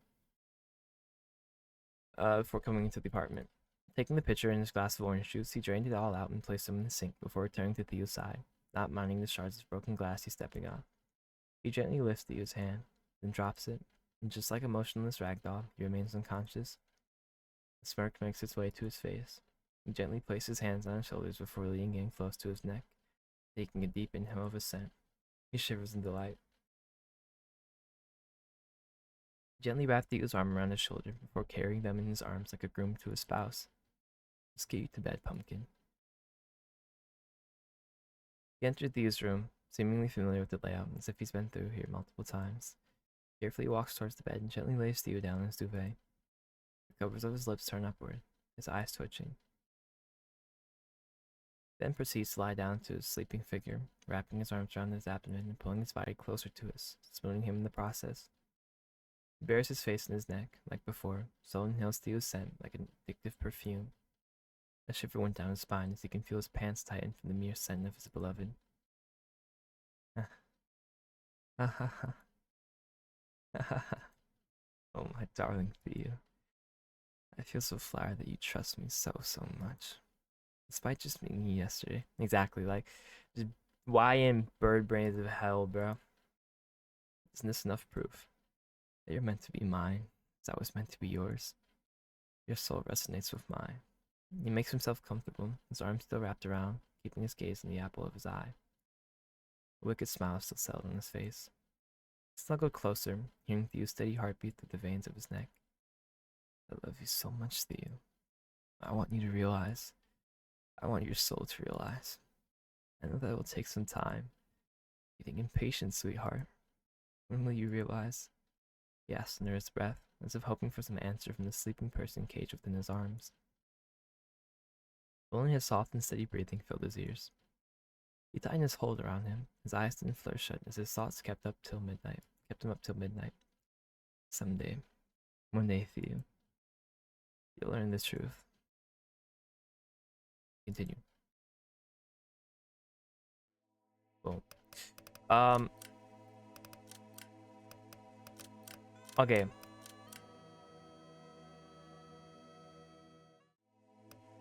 All right. Well,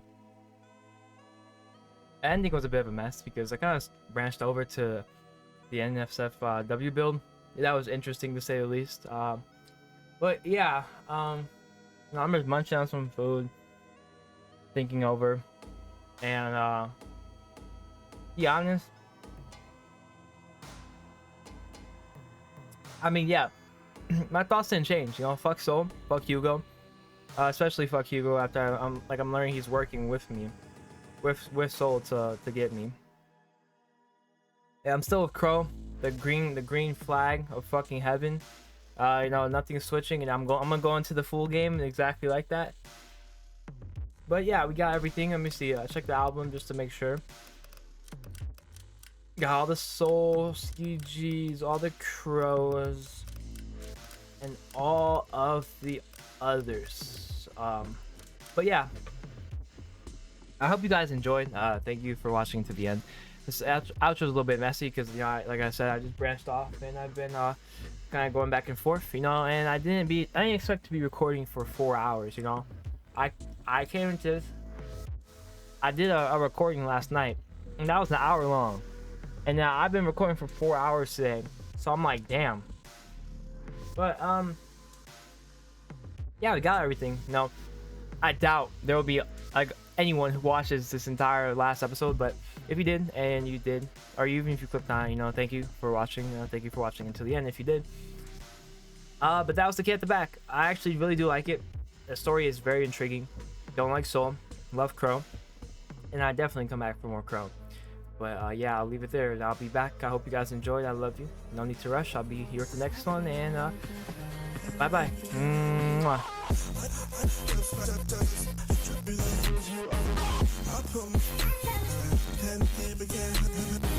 I take